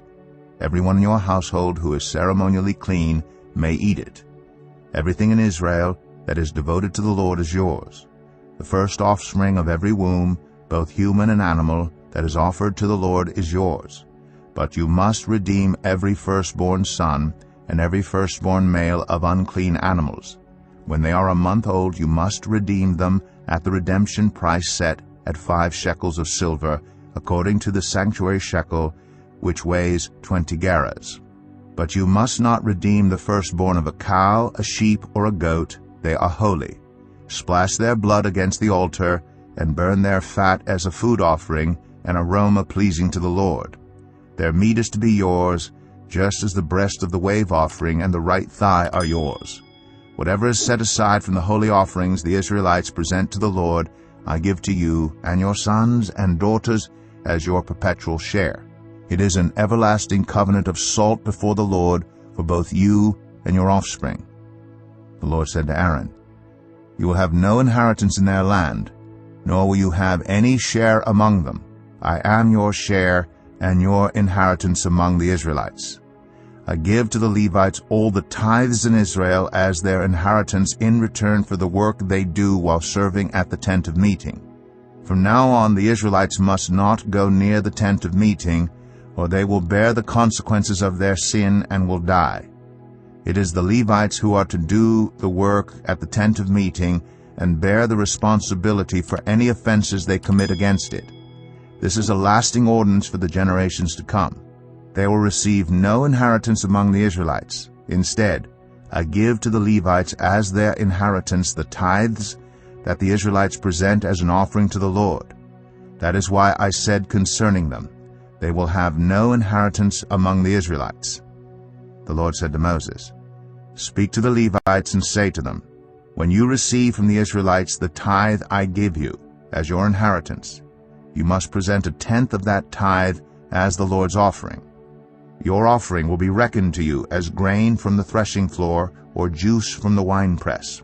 In this way you also will present an offering to the Lord from all the tithes you receive from the Israelites. From these tithes you must give the Lord's portion to Aaron the priest. You must present as the Lord's portion the best and holiest part of everything given to you. Say to the Levites, When you present the best part, it will be reckoned to you as the product of the threshing floor or the winepress.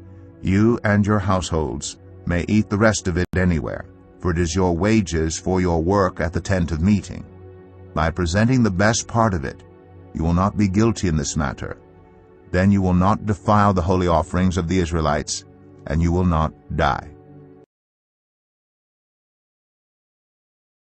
Numbers 19. The Lord said to Moses and Aaron, This is a requirement of the law that the Lord has commanded. Tell the Israelites to bring you a red heifer without defect or blemish, and that has never been under a yoke. Give it to Eleazar the priest. It is to be taken outside the camp and slaughtered in his presence.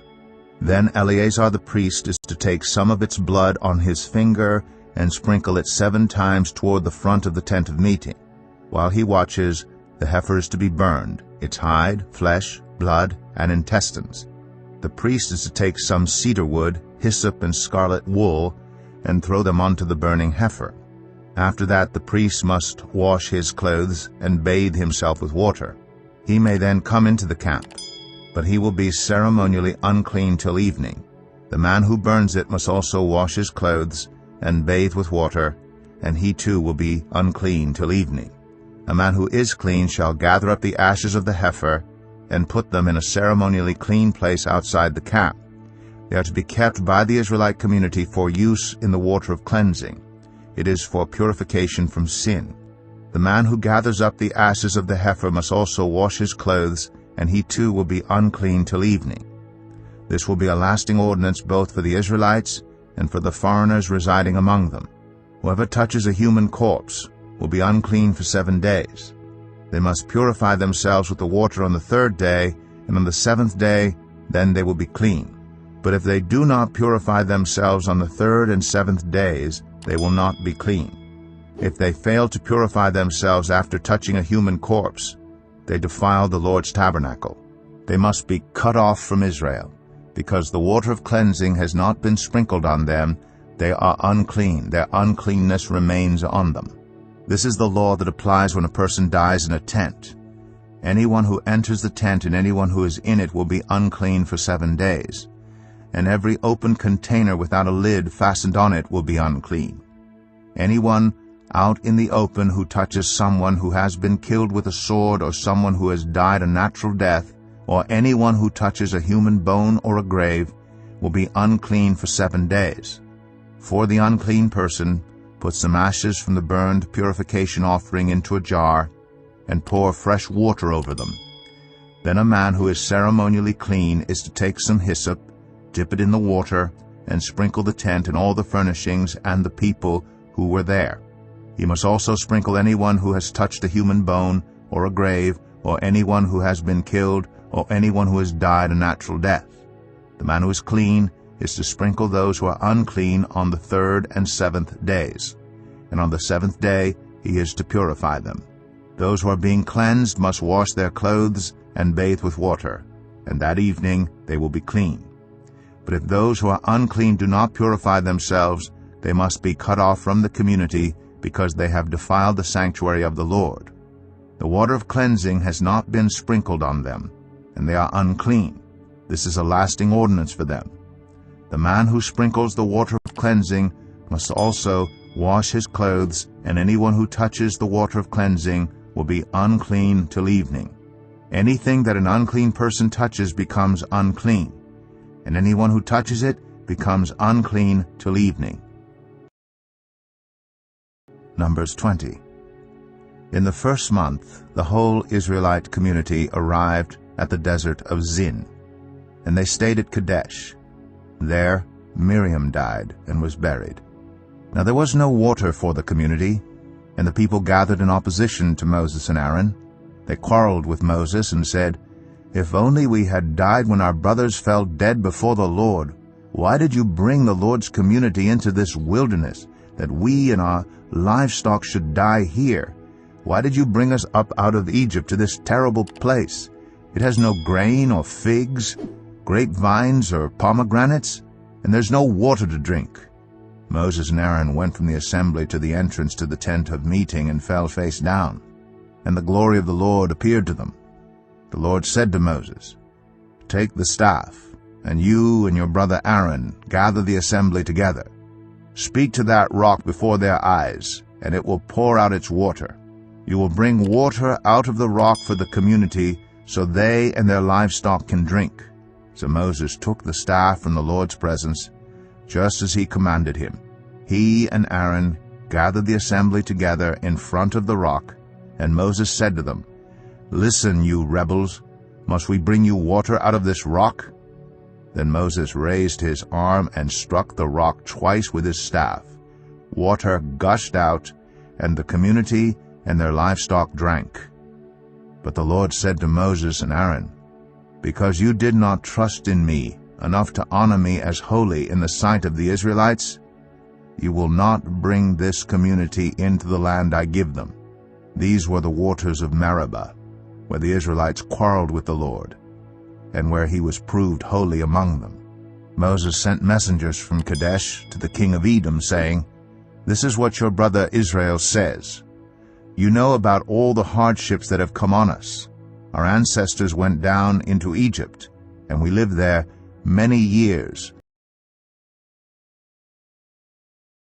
The Egyptians mistreated us and our ancestors, but when we cried out to the Lord, he heard our cry and sent an angel and brought us out of Egypt. Now we are here at Kadesh, a town on the edge of your territory.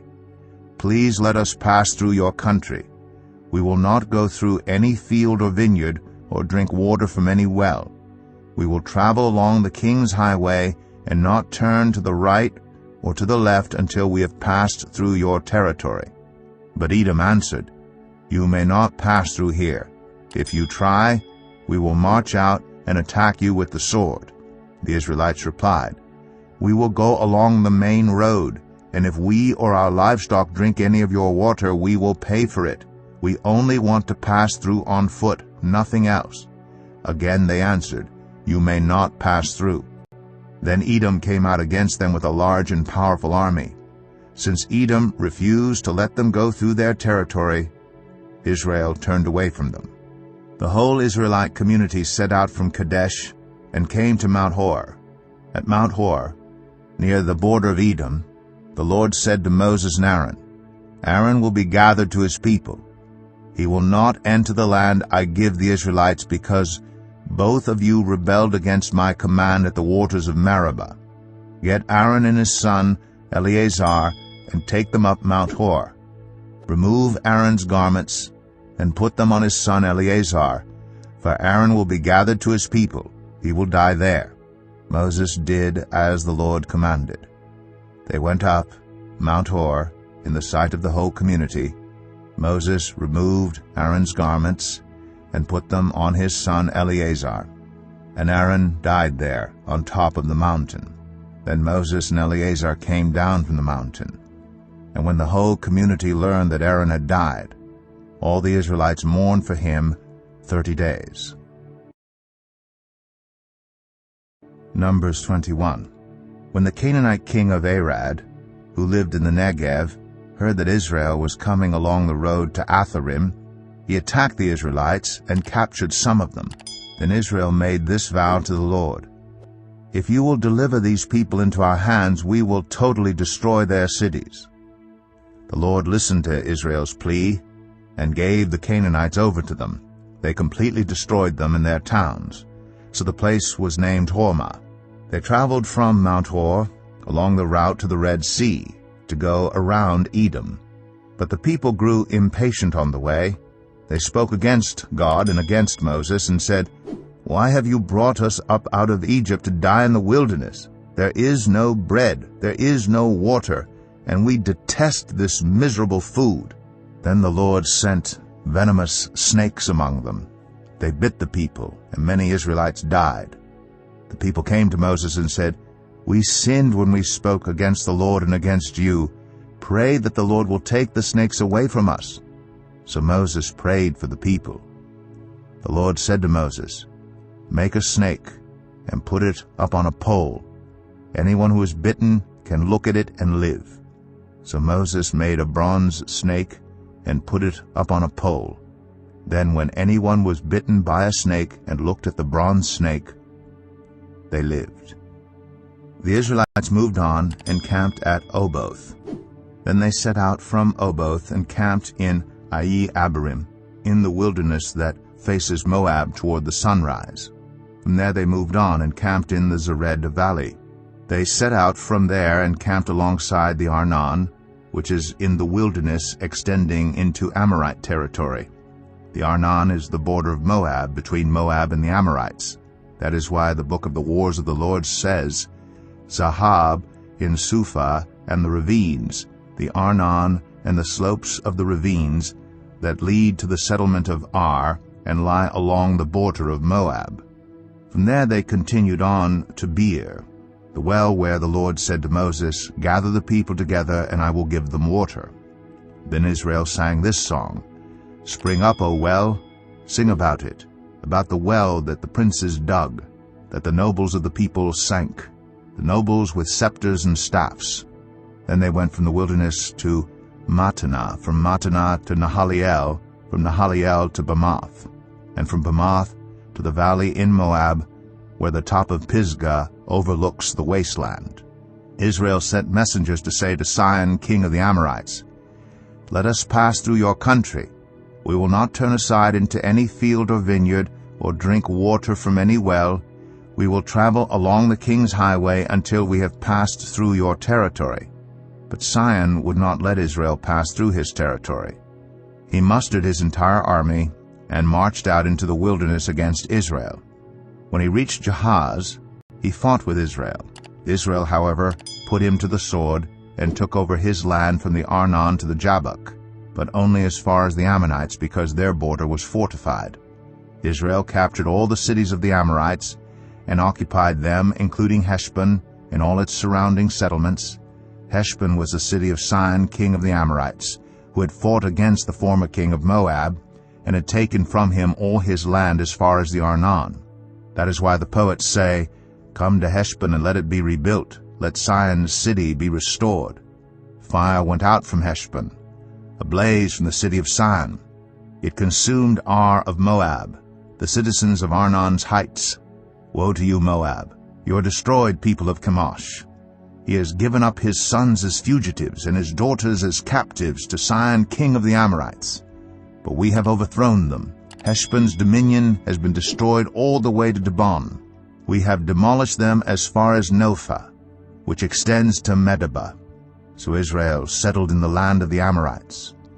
After Moses had sent spies to Jazer, the Israelites captured its surrounding settlements and drove out the Amorites who were there. Then they turned and went up along the road toward Bashan, and Og, king of Bashan, and his whole army marched out to meet them in battle at Edrei. The Lord said to Moses, "Do not be afraid of him, for I have delivered him into your hands, along with his whole army and his land. Do to him what you did to Sihon, king of the Amorites, who reigned in Heshbon."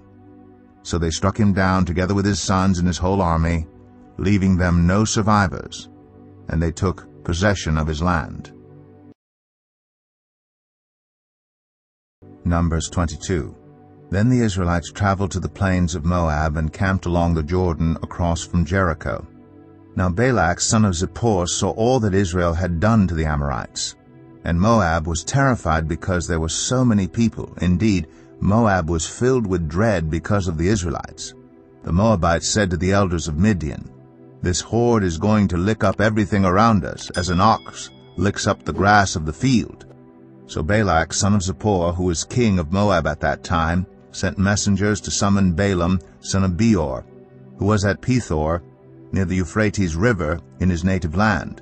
Balak said, "A people has come out of Egypt. They cover the face of the land and have settled next to me. Now come and put a curse on these people, because they are too powerful for me. Perhaps then I will be able to defeat them and drive them out of the land. For I know that whoever you bless is blessed, and whoever you curse is cursed."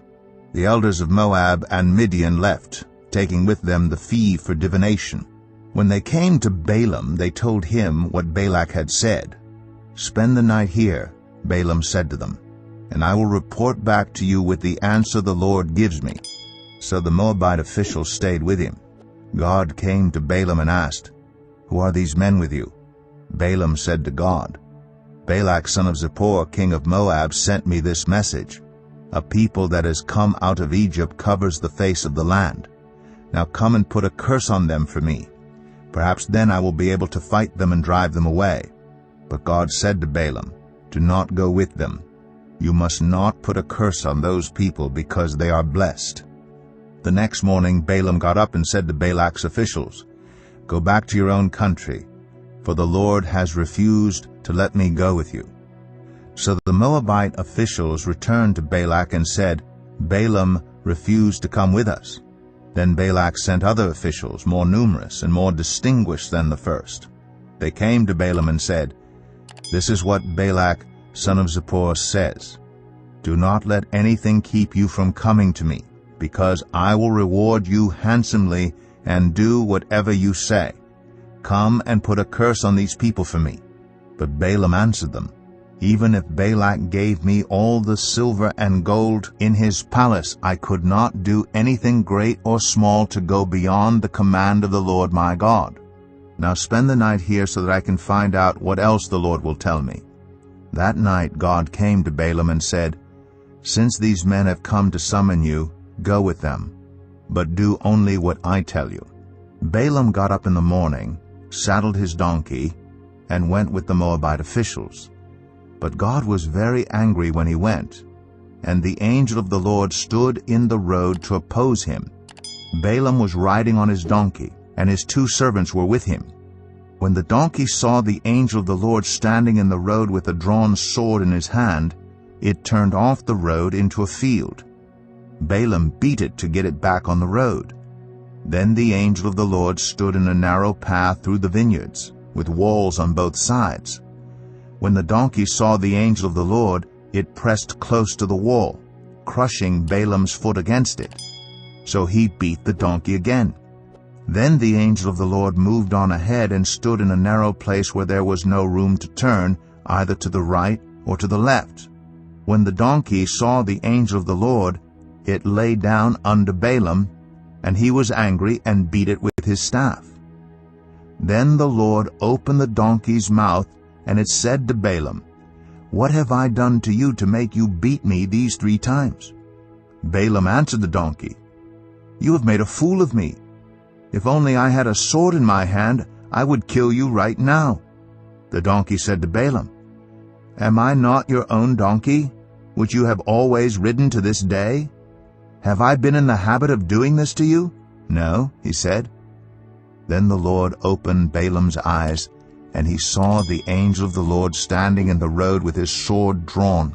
So he bowed low and fell face down. The angel of the Lord asked him, "Why have you beaten your donkey these 3 times? I have come here to oppose you because your path is a reckless one before me. The donkey saw me and turned away from me these 3 times. If it had not turned away, I would certainly have killed you by now, but I would have spared it." Balaam said to the angel of the Lord, "I have sinned. I did not realize you were standing in the road to oppose me. Now, if you are displeased, I will go back."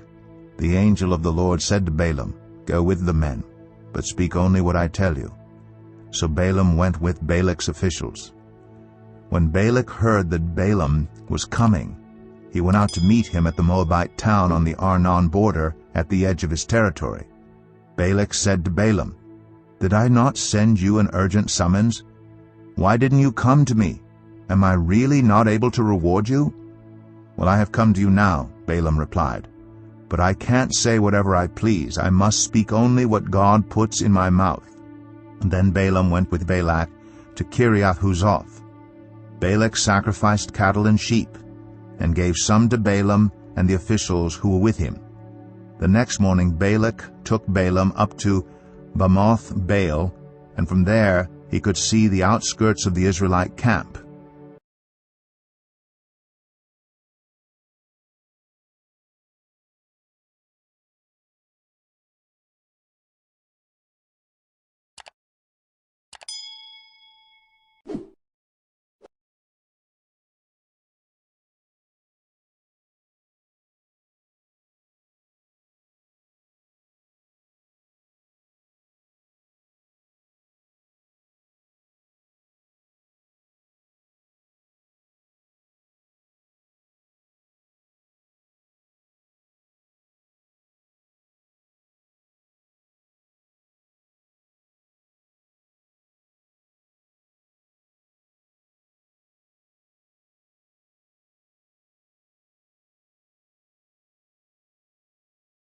Numbers 23. Balaam said, "Build me 7 altars here, and prepare 7 bulls and 7 rams for me." Balak did as Balaam said, and the 2 of them offered a bull and a ram on each altar. Then Balaam said to Balak, "Stay here beside your offering while I go aside. Perhaps the Lord will come to meet with me. Whatever he reveals to me, I will tell you." Then he went off to a barren height. God met with him, and Balaam said, "I have prepared 7 altars, and on each altar I have offered a bull and a ram." The Lord put a word in Balaam's mouth and said, "Go back to Balak and give him this word." So he went back to him and found him standing beside his offering with all the Moabite officials. Then Balaam spoke his message. "Balak brought me from Aram, the king of Moab, from the eastern mountains. Come," he said, "curse Jacob for me. Come, denounce Israel. How can I curse those whom God has not cursed? How can I denounce those whom the Lord has not denounced? From the rocky peaks I see them. From the heights I view them. I see a people who live apart and do not consider themselves one of the nations. Who can count the dust of Jacob, or number even a fourth of Israel? Let me die the death of the righteous, and may my final end be like theirs." Balak said to Balaam, "What have you done to me? I brought you to curse my enemies, but you have done nothing but bless them." He answered, Must I not speak what the Lord puts in my mouth?" Then Balak said to him, "Come with me to another place where you can see them. You will not see them all, but only the outskirts of their camp, and from there curse them for me." So he took him to the field of Zophim on the top of Pisgah, and there he built 7 altars and offered a bull and a ram on each altar. Balaam said to Balak, "Stay here beside your offering while I meet with him over there." The Lord met with Balaam and put a word in his mouth and said, "Go back to Balak and give him this word." So he went to him and found him standing beside his offering with the Moabite officials. Balak asked him, "What did the Lord say?" Then he spoke his message. "Arise, Balak, and listen. Hear me, son of Zippor. God is not human, that he should lie, not a human being, that he should change his mind. Does he speak and then not act? Does he promise and not fulfill? I have received a command to bless. He has blessed, and I cannot change it. No misfortune is seen in Jacob, no misery observed in Israel. The Lord their God is with them. The shout of the king is among them. God brought them out of Egypt. They have the strength of a wild ox. There is no divination against Jacob, no evil omens against Israel. It will now be said of Jacob and of Israel, See what God has done. The people rise like a lioness. They rouse themselves like a lion that does not rest till it devours its prey and drinks the blood of its victims." Then Balak said to Balaam, "Neither curse them at all nor bless them at all." Balaam answered, "Did I not tell you I must do whatever the Lord says?" Then Balak said to Balaam, "Come, let me take you to another place. Perhaps it will please God to let you curse them for me from there." And Balak took Balaam to the top of Peor, overlooking the wasteland. Balaam said, "Build me 7 altars here, and prepare 7 bulls and 7 rams for me." Balak did as Balaam had said, and offered a bull and a ram on each altar. Numbers 24. Now when Balaam saw that it pleased the Lord to bless Israel, he did not resort to divination as at other times, but turned his face toward the wilderness. When Balaam looked out and saw Israel encamped tribe by tribe, the Spirit of God came on him, and he spoke his message. The prophecy of Balaam son of Beor, the prophecy of one whose eye sees clearly, the prophecy of one who hears the words of God, who sees a vision from the Almighty, who falls prostrate, and whose eyes are opened. How beautiful are your tents, Jacob, your dwelling places, Israel. Like valleys they spread out, like gardens beside a river, like aloes planted by the Lord, like cedars beside the waters.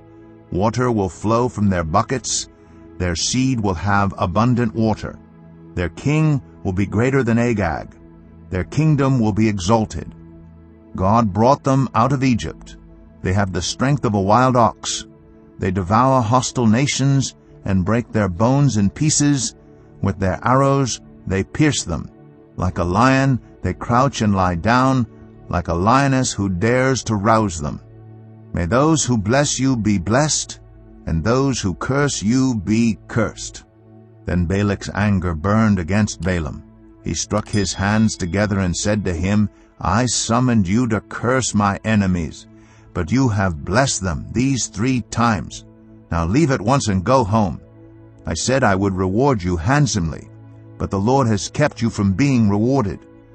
Balaam answered Balak, Did I not tell the messengers you sent me, even if Balak gave me all the silver and gold in his palace, I could not do anything of my own accord, good or bad, to go beyond the command of the Lord, and I must say only what the Lord says. Now I am going back to my people, but come, let me warn you of what this people will do to your people in days to come. Then he spoke his message. The prophecy of Balaam son of Beor, the prophecy of one whose eye sees clearly, the prophecy of one who hears the words of God, who has knowledge from the Most High, who sees a vision from the Almighty, who falls prostrate, and whose eyes are opened. I see him, but not now. I behold him, but not near. A star will come out of Jacob, A scepter will rise out of Israel. He will crush the foreheads of Moab, the skulls of all the people of Sheth. Edom will be conquered, Seir his enemy will be conquered, but Israel will grow strong. A ruler will come out of Jacob and destroy the survivors of the city. Then Balaam saw Amalek and spoke his message. Amalek was first among the nations, but their end will be utter destruction. Then he saw the Kenites and spoke his message. Your dwelling place is secure. Your nest is set in a rock. Yet you Kenites will be destroyed when Asshur takes you captive. Then he spoke his message. Alas, who can live when God does this? Ships will come from the shores of Cyprus.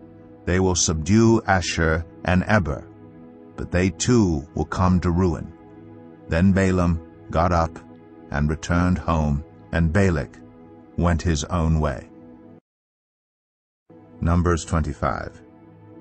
While Israel was staying in Shittim, the men began to indulge in sexual immorality with Moabite women, who invited them to the sacrifices to their gods. The people ate the sacrificial meal and bowed down before these gods. So Israel yoked themselves to the Baal of Peor, and the Lord's anger burned against them. The Lord said to Moses, "Take all the leaders of these people, kill them and expose them in broad daylight before the Lord, so that the Lord's fierce anger may turn away from Israel." So Moses said to Israel's judges, "Each of you must put to death those of your people who have yoked themselves to the Baal of Peor." Then an Israelite man brought into the camp a Midianite woman right before the eyes of Moses and the whole assembly of Israel, while they were weeping at the entrance to the tent of meeting. When Phinehas, son of Eleazar, the son of Aaron, the priest, saw this, he left the assembly, took a spear in his hand, and followed the Israelite into the tent. He drove the spear into both of them, right through the Israelite man and into the woman's stomach. Then the plague against the Israelites was stopped. But those who died in the plague numbered 24,000. The Lord said to Moses, "Phinehas, son of Eleazar, the son of Aaron, the priest, has turned my anger away from the Israelites. Since he was as zealous for my honor among them as I am, I did not put an end to them in my zeal. Therefore tell him I am making my covenant of peace with him. He and his descendants will have a covenant of a lasting priesthood, because he was zealous for the honor of his God and made atonement for the Israelites." The name of the Israelite who was killed with the Midianite woman was Zimri, son of Salu, the leader of a Simeonite family. And the name of the Midianite woman who was put to death was Cozbi, daughter of Zur, a tribal chief of a Midianite family. The Lord said to Moses, "Treat the Midianites as enemies and kill them. They treated you as enemies when they deceived you in the Peor incident involving their sister Cozbi, the daughter of a Midianite leader, the woman who was killed when the plague came as a result of that incident." Numbers 26. After the plague, the Lord said to Moses and Eleazar, son of Aaron, the priest, "Take a census of the whole Israelite community by families, all those 20 years old or more who are able to serve in the army of Israel." So on the plains of Moab, by the Jordan across from Jericho, Moses and Eleazar the priest spoke with them and said, "Take a census of the men 20 years old or more, as the Lord commanded Moses." These were the Israelites who came out of Egypt. The descendants of Reuben, the firstborn son of Israel, were, through Hanok, the Hanokite clan, through Palu, the Paluite clan, through Hezron, the Hezronite clan, through Carmite, the Carmite clan. These were the clans of Reuben. Those numbered were 43,730. The son of Palu was Eliab, and the sons of Eliab were Nemuel, Dathan, and Abiram. The same Dathan and Abiram were the community officials who rebelled against Moses and Aaron, and were among Korah's followers when they rebelled against the Lord. The earth opened its mouth and swallowed them along with Korah, whose followers died when the fire devoured the 250 men. And they served as a warning sign. The line of Korah, however, did not die out. The descendants of Simeon by their clans were, through Nemuel, the Nemuelite clan, through Jamin, the Jaminite clan, through Jachin, the Jachinite clan, through Zerah, the Zerahite clan, through Shaul, the Shaulite clan, These were the clans of Simeon. Those numbered were 22,200. The descendants of Gad by their clans were, through Zephon, the Zephonite clan, through Haggai, the Haggite clan, through Shuni, the Shunite clan, through Ozni, the Oznite clan, through Eri, the Erite clan, through Aradai, the Aradite clan, through Areli, the Arelite clan. These were the clans of Gad. Those numbered were 40,500. Er and Onan were sons of Judah, but they died in Canaan. The descendants of Judah by their clans were, through Shelah, the Shelonite clan, through Perez, the Perizzite clan, through Zerah, the Zerahite clan. The descendants of Perez were, through Hezron, the Hezronite clan, through Hamul, the Hamulite clan. These were the clans of Judah. Those numbered were 76,500. The descendants of Issachar by their clans were, through Tola, the Tolaite clan, through Puah, the Puite clan, through Jeshub, the Jeshubite clan, through Shimron, the Shimronite clan. These were the clans of Issachar. Those numbered were 64,300. The descendants of Zebulun by their clans were, through Sered, the Seredite clan, through Elon, the Elonite clan, through Jaliel, the Jaleelite clan. These were the clans of Zebulun. Those numbered were 60,500. The descendants of Joseph by their clans through Manasseh and Ephraim were, the descendants of Manasseh through Machir, the Machirite clan. Machir was the father of Gilead. Through Gilead, the Gileadite clan. These were the descendants of Gilead. Through Aiezer, the Aizerite clan. Through Helek, the Helekite clan. Through Azriel, the Azrielite clan. Through Shechem, the Shechemite clan. Through Shemida, the Shemidite clan. Through Hepher, the Hepherite clan. Zelophehad, son of Hepher, had no sons, he had only daughters, whose names were Mahlah, Noah, Hoglah, Milcah, and Tirzah. These were the clans of Manasseh. Those numbered were 52,700. These were the descendants of Ephraim by their clans.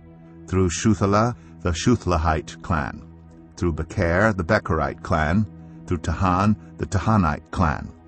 These were the descendants of Shuthelah. Through Iran, the Iranite clan. These were the clans of Ephraim. Those numbered were 32,500. These were the descendants of Joseph by their clans. The descendants of Benjamin by their clans were, through Bela, the Belaite clan, through Ashbel, the Ashbelite clan, through Ahiram, the Ahiramite clan, through Shupham, the Shuphamite clan, through Hupham, the Huphamite clan. The descendants of Bela through Ard and Naaman were, through Ard, the Ardite clan, through Naaman, the Naamite clan. These were the clans of Benjamin. Those numbered were 45,600. These were the descendants of Dan by their clans. Through Shuham, the Shuhamite clan. These were the clans of Dan. All of them were Shuhamite clans, and those numbered were 64,400. The descendants of Asher by their clans were, through Imnah, the Imnite clan, through Ishvi, the Ishvite clan, through Beriah, the Berite clan, and through the descendants of Beriah, through Heber, the Heberite clan, through Malchiel, the Malchielite clan. Asher had a daughter named Sarah. These were the clans of Asher. Those numbered were 53,400. The descendants of Naphtali by their clans were, through Jaziel, the Jazielite clan, through Guni, the Gunite clan, through Jezer, the Jezerite clan, through Shillem, the Shillemite clan. These were the clans of Naphtali. Those numbered were 45,400. The total number of the men of Israel was 601,730. The Lord said to Moses, "The land is to be allotted to them as an inheritance based on the number of names. To a larger group give a larger inheritance, and to a smaller group a smaller one. Each is to receive its inheritance according to the number of those listed. Be sure that the land is distributed by lot. What each group inherits will be according to the names for its ancestral tribe. Each inheritance is to be distributed by lot among the larger and smaller groups." These were the Levites who were counted by their clans. Through Gershon, the Gershonite clan. Through Kohath, the Kohathite clan. Through Merari, the Merarite clan. These also were Levite clans. The Libnite clan, the Hebronite clan, the Malite clan, the Mushite clan, the Korahite clan. Kohath was the forefather of Amram. The name of Amram's wife was Jochebed, a descendant of Levi, who was born to the Levites in Egypt. To Amram she bore Aaron, Moses, and their sister Miriam. Aaron was the father of Nadab and Abihu, Eleazar, and Ithamar. But Nadab and Abihu died when they made an offering before the Lord with unauthorized fire. All the male Levites, a month old or more, numbered 23,000. They were not counted along with the other Israelites because they received no inheritance among them. These are the ones counted by Moses and Eleazar the priest when they counted the Israelites on the plains of Moab by the Jordan across from Jericho. Not one of them was among those counted by Moses and Aaron the priest when they counted the Israelites in the desert of Sinai. For the Lord had told those Israelites they would surely die in the wilderness, and not one of them was left except Caleb, son of Jephunneh, and Joshua, son of Nun. Numbers 27. The daughters of Zelophehad, son of Hepher, the son of Gilead, the son of Machir, the son of Manasseh, belonged to the clans of Manasseh, son of Joseph. The names of the daughters were Mahlah, Noah, Haglah, Milcah, and Tirzah. They came forward and stood before Moses, Eleazar the priest, the leaders, and the whole assembly at the entrance to the tent of meeting, and said, Our father died in the wilderness. He was not among Korah's followers, who banded together against the Lord, but he died for his own sin and left no sons. Why should our father's name disappear from his clan because he had no son? Give us property among our father's relatives. So Moses brought their case before the Lord, and the Lord said to him, What Zelophehad's daughters are saying is right. You must certainly give them property as an inheritance among their father's relatives, and give their father's inheritance to them. Say to the Israelites, If a man dies and leaves no son, give his inheritance to his daughter. If he has no daughter, give his inheritance to his brothers. If he has no brothers, give his inheritance to his father's brothers. If his father had no brothers, give his inheritance to the nearest relative in his clan, that he may possess it. This is to have the force of law for the Israelites, as the Lord commanded Moses. Then the Lord said to Moses, Go up to this mountain in the Abarim range, and see the land I have given the Israelites. After you have seen it, you too will be gathered to your people, as your brother Aaron was. For when the community rebelled at the waters in the desert of Zin, both of you disobeyed my command to honor me as holy before their eyes. These were the waters of Meribah Kadesh in the desert of Zin. Moses said to the Lord, May the Lord, the God who gives breath to all living things, appoint someone over this community to go out and come in before them, one who will lead them out and bring them in. So the Lord's people will not be like sheep without a shepherd. So the Lord said to Moses, Take Joshua son of Nun, a man in whom is the spirit of leadership, and lay your hand on him. Have him stand before Eleazar the priest and the entire assembly, and commission him in their presence. Give him some of your authority so the whole Israelite community will obey him. He is to stand before Eleazar the priest, who will obtain decisions for him by inquiring of the Urim before the Lord. At his command he and the entire community of the Israelites will go out, and at his command they will come in. Moses did as the Lord commanded him. He took Joshua and had him stand before Eleazar the priest and the whole assembly. Then he laid his hands on him and commissioned him, as the Lord instructed through Moses. Numbers 28. The Lord said to Moses, Give this command to the Israelites and say to them, Make sure that you present to me at the appointed time my food offerings as an aroma pleasing to me. Say to them, This is the food offering you are to present to the Lord, 2 lambs a year old without defect, as a regular burnt offering each day. Offer 1 lamb in the morning and the other at twilight, together with the grain offering of 1/10 of an ephah of the finest flour, mixed with 1/4 of a hin of oil from pressed olives. This is the regular burnt offering instituted at Mount Sinai as a pleasing aroma, a food offering presented to the Lord. The accompanying drink offering is to be 1/4 of a hin of fermented drink with each lamb. Pour out the drink offering to the Lord at the sanctuary. Offer the second lamb at twilight, along with the same kind of grain offering and drink offering that you offer in the morning. This is a food offering, an aroma pleasing to the Lord. On the Sabbath day make an offering of 2 lambs, a year old without defect, together with its drink offering, and a grain offering of 2/10 of an ephah of the finest flour mixed with olive oil. This is the burnt offering for every Sabbath, in addition to the regular burnt offering and its drink offering.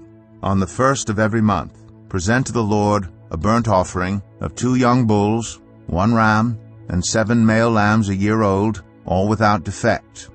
With each bull there is to be a grain offering of 3/10 of an ephah of the finest flour mixed with oil. With the ram, a grain offering of 2/10 of an ephah of the finest flour mixed with oil. And with each lamb, a grain offering of 1/10 of an ephah of the finest flour mixed with oil. This is for a burnt offering, a pleasing aroma, a food offering presented to the Lord. With each bull there is to be a drink offering of 1/2 hin of wine. With the ram, 1/3 of a hin, and with each lamb 1/4 of a hin. This is the monthly burnt offering to be made at each new moon during the year. Besides the regular burnt offering with its drink offering, 1 male goat is to be presented to the Lord as a sin offering. On the 14th day of the first month, the Lord's Passover is to be held. On the 15th day of this month there is to be a festival. For 7 days eat bread made without yeast.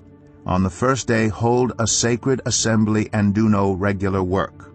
Present to the Lord a food offering consisting of a burnt offering of 2 young bulls, 1 ram, and 7 male lambs a year old, all without defect. With each bull offer a grain offering of 3/10 of an ephah of the finest flour mixed with oil. With the ram 2/10, and with each of the 7 lambs 1/10. Include 1 male goat as a sin offering to make atonement for you. Offer these in addition to the regular morning burnt offering. In this way, present the food offering every day for 7 days as an aroma pleasing to the Lord. It is to be offered in addition to the regular burnt offering and its drink offering. On the 7th day hold a sacred assembly and do no regular work. On the day of first fruits, when you present to the Lord an offering of new grain during the festival of weeks, hold a sacred assembly and do no regular work. Present a burnt offering of 2 young bulls, 1 ram, and 7 male lambs a year old as an aroma pleasing to the Lord. With each bull there is to be a grain offering of 3/10 of an ephah of the finest flour mixed with oil, with the ram 2/10, and with each of the 7 lambs 1/10. Include 1 male goat to make atonement for you.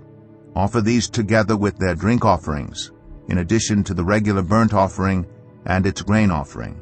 Be sure the animals are without defect.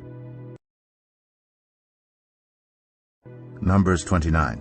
On the first day of the 7th month, hold a sacred assembly and do no regular work. It is a day for you to sound the trumpets. As an aroma pleasing to the Lord, offer a burnt offering of 1 young bull, 1 ram, and 7 male lambs a year old, all without defect. With the bull, offer a grain offering of 3/10 of an ephah of the finest flour mixed with olive oil, with the ram 2/10, and with each of the 7 lambs 1/10. Include 1 male goat as a sin offering to make atonement for you. These are in addition to the monthly and daily burnt offerings with their grain offerings and drink offerings as specified. They are food offerings presented to the Lord, a pleasing aroma. On the 10th day of this 7th month, hold a sacred assembly. You must deny yourselves and do no work. Present as an aroma pleasing to the Lord a burnt offering of 1 young bull, 1 ram, and 7 male lambs a year old, all without defect. With the bull, offer a grain offering of 3/10 of an ephah of the finest flour mixed with oil. With the ram 2/10, and with each of the 7 lambs 1/10. Include 1 male goat as a sin offering in addition to the sin offering for atonement and the regular burnt offering with its grain offering and their drink offerings. On the 15th day of the 7th month, hold a sacred assembly and do no regular work. Celebrate a festival to the Lord for 7 days. Present as an aroma pleasing to the Lord a food offering, consisting of a burnt offering of 13 young bulls, 2 rams, and 14 male lambs a year old, all without defect. With each of the 13 bulls offer a grain offering of 3/10 of an ephah of the finest flour mixed with oil, with each of the 2 rams 2/10, and with each of the 14 lambs 1/10. Include 1 male goat as a sin offering, in addition to the regular burnt offering with its grain offering and drink offering. On the second day offer 12 young bulls, 2 rams, and 14 male lambs a year old, all without defect. With the bulls, rams, and lambs, offer their grain offerings and drink offerings, according to the number specified. Include 1 male goat as a sin offering, in addition to the regular burnt offering with its grain offering and their drink offerings. On the third day offer 11 bulls, 2 rams, and 14 male lambs a year old, all without defect. With the bulls, rams, and lambs, offer their grain offerings and drink offerings according to the number specified. Include 1 male goat as a sin offering, in addition to the regular burnt offering with its grain offering and drink offering. On the fourth day offer 10 bulls, 2 rams, and 14 male lambs a year old, all without defect. With the bulls, rams, and lambs, offer their grain offerings and drink offerings according to the number specified. Include 1 male goat as a sin offering, in addition to the regular burnt offering with its grain offering and drink offering. On the fifth day offer 9 bulls, 2 rams, and 14 male lambs a year old, all without defect. With the bulls, rams, and lambs, offer their grain offerings and drink offerings according to the number specified. Include 1 male goat as a sin offering, in addition to the regular burnt offering with its grain offering and drink offering. On the sixth day offer 8 bulls, 2 rams, and 14 male lambs a year old, all without defect. With the bulls, rams, and lambs, offer their grain offerings and drink offerings according to the number specified. Include 1 male goat as a sin offering, in addition to the regular burnt offering with its grain offering and drink offering. On the seventh day offer 7 bulls, 2 rams, and 14 male lambs a year old, all without defect. With the bulls, rams, and lambs, offer their grain offerings and drink offerings according to the number specified. Include 1 male goat as a sin offering, in addition to the regular burnt offering with its grain offering and drink offering. On the 8th day, hold a closing special assembly and do no regular work. Present as an aroma pleasing to the Lord a food offering consisting of a burnt offering of 1 bull, 1 ram, and 7 male lambs a year old, all without defect. With the bull, the ram, and the lambs offer their grain offerings and drink offerings according to the number specified. Include 1 male goat as a sin offering, in addition to the regular burnt offering with its grain offering and drink offering. In addition to what you vow and your freewill offerings, offer these to the Lord at your appointed festivals: your burnt offerings, grain offerings, drink offerings, and fellowship offerings. Moses told the Israelites all that the Lord commanded him. Numbers 30. Moses said to the heads of the tribes of Israel, "This is what the Lord commands. When a man makes a vow to the Lord or takes an oath to obligate himself by a pledge, he must not break his word, but must do everything he said. When a young woman still living in her father's household makes a vow to the Lord or obligates herself by a pledge, and her father hears about her vow or pledge but says nothing to her, then all her vows and every pledge by which she obligated herself will stand. But if her father forbids her when he hears about it, none of her vows or the pledges by which she obligated herself will stand. The Lord will release her because her father has forbidden her. If she marries after she makes a vow, or after her lips utter a rash promise by which she obligates herself, and her husband hears about it but says nothing to her, then her vows or the pledges by which she obligated herself will stand. But if her husband forbids her when he hears about it, he nullifies the vow that obligates her or the rash promise by which she obligates herself, and the Lord will release her. Any vow or obligation taken by a widow or divorced woman will be binding on her. If a woman living with her husband makes a vow or obligates herself by a pledge under oath, and her husband hears about it but says nothing to her and does not forbid her, then all her vows or the pledges by which she obligated herself will stand. But if her husband nullifies them when he hears about them, then none of the vows or pledges that came from her lips will stand. Her husband has nullified them, and the Lord will release her. Her husband may confirm or nullify any vow she makes or any sworn pledge to deny herself. But if her husband says nothing to her about it from day to day, then he confirms all her vows or the pledges binding on her. He confirms them by saying nothing to her when he hears about them. If, however, he nullifies them sometime after he hears about them, then he must bear the consequences of her wrongdoing. These are the regulations the Lord gave Moses concerning relationships between a man and his wife, and between a father and his young daughter still living at home.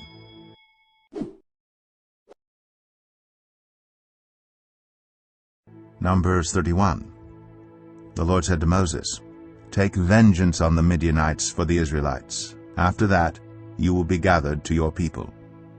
So Moses said to the people, "Arm some of your men to go to war against the Midianites so that they may carry out the Lord's vengeance on them.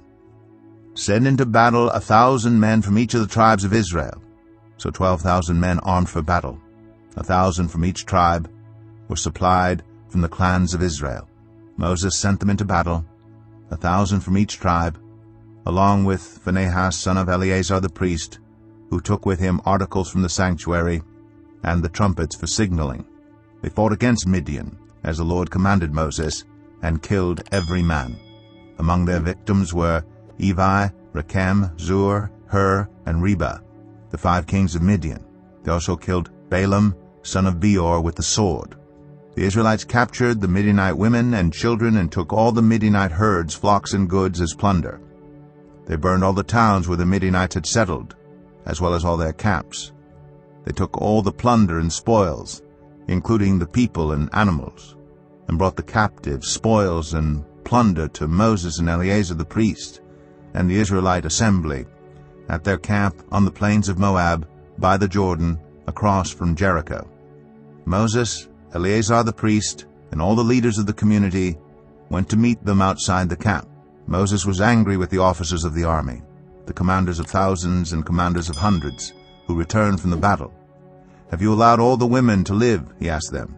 They were the ones who followed Balaam's advice and enticed the Israelites to be unfaithful to the Lord in the Peor incident, so that a plague struck the Lord's people. Now kill all the boys, and kill every woman who has slept with a man, but save for yourselves every girl who has never slept with a man.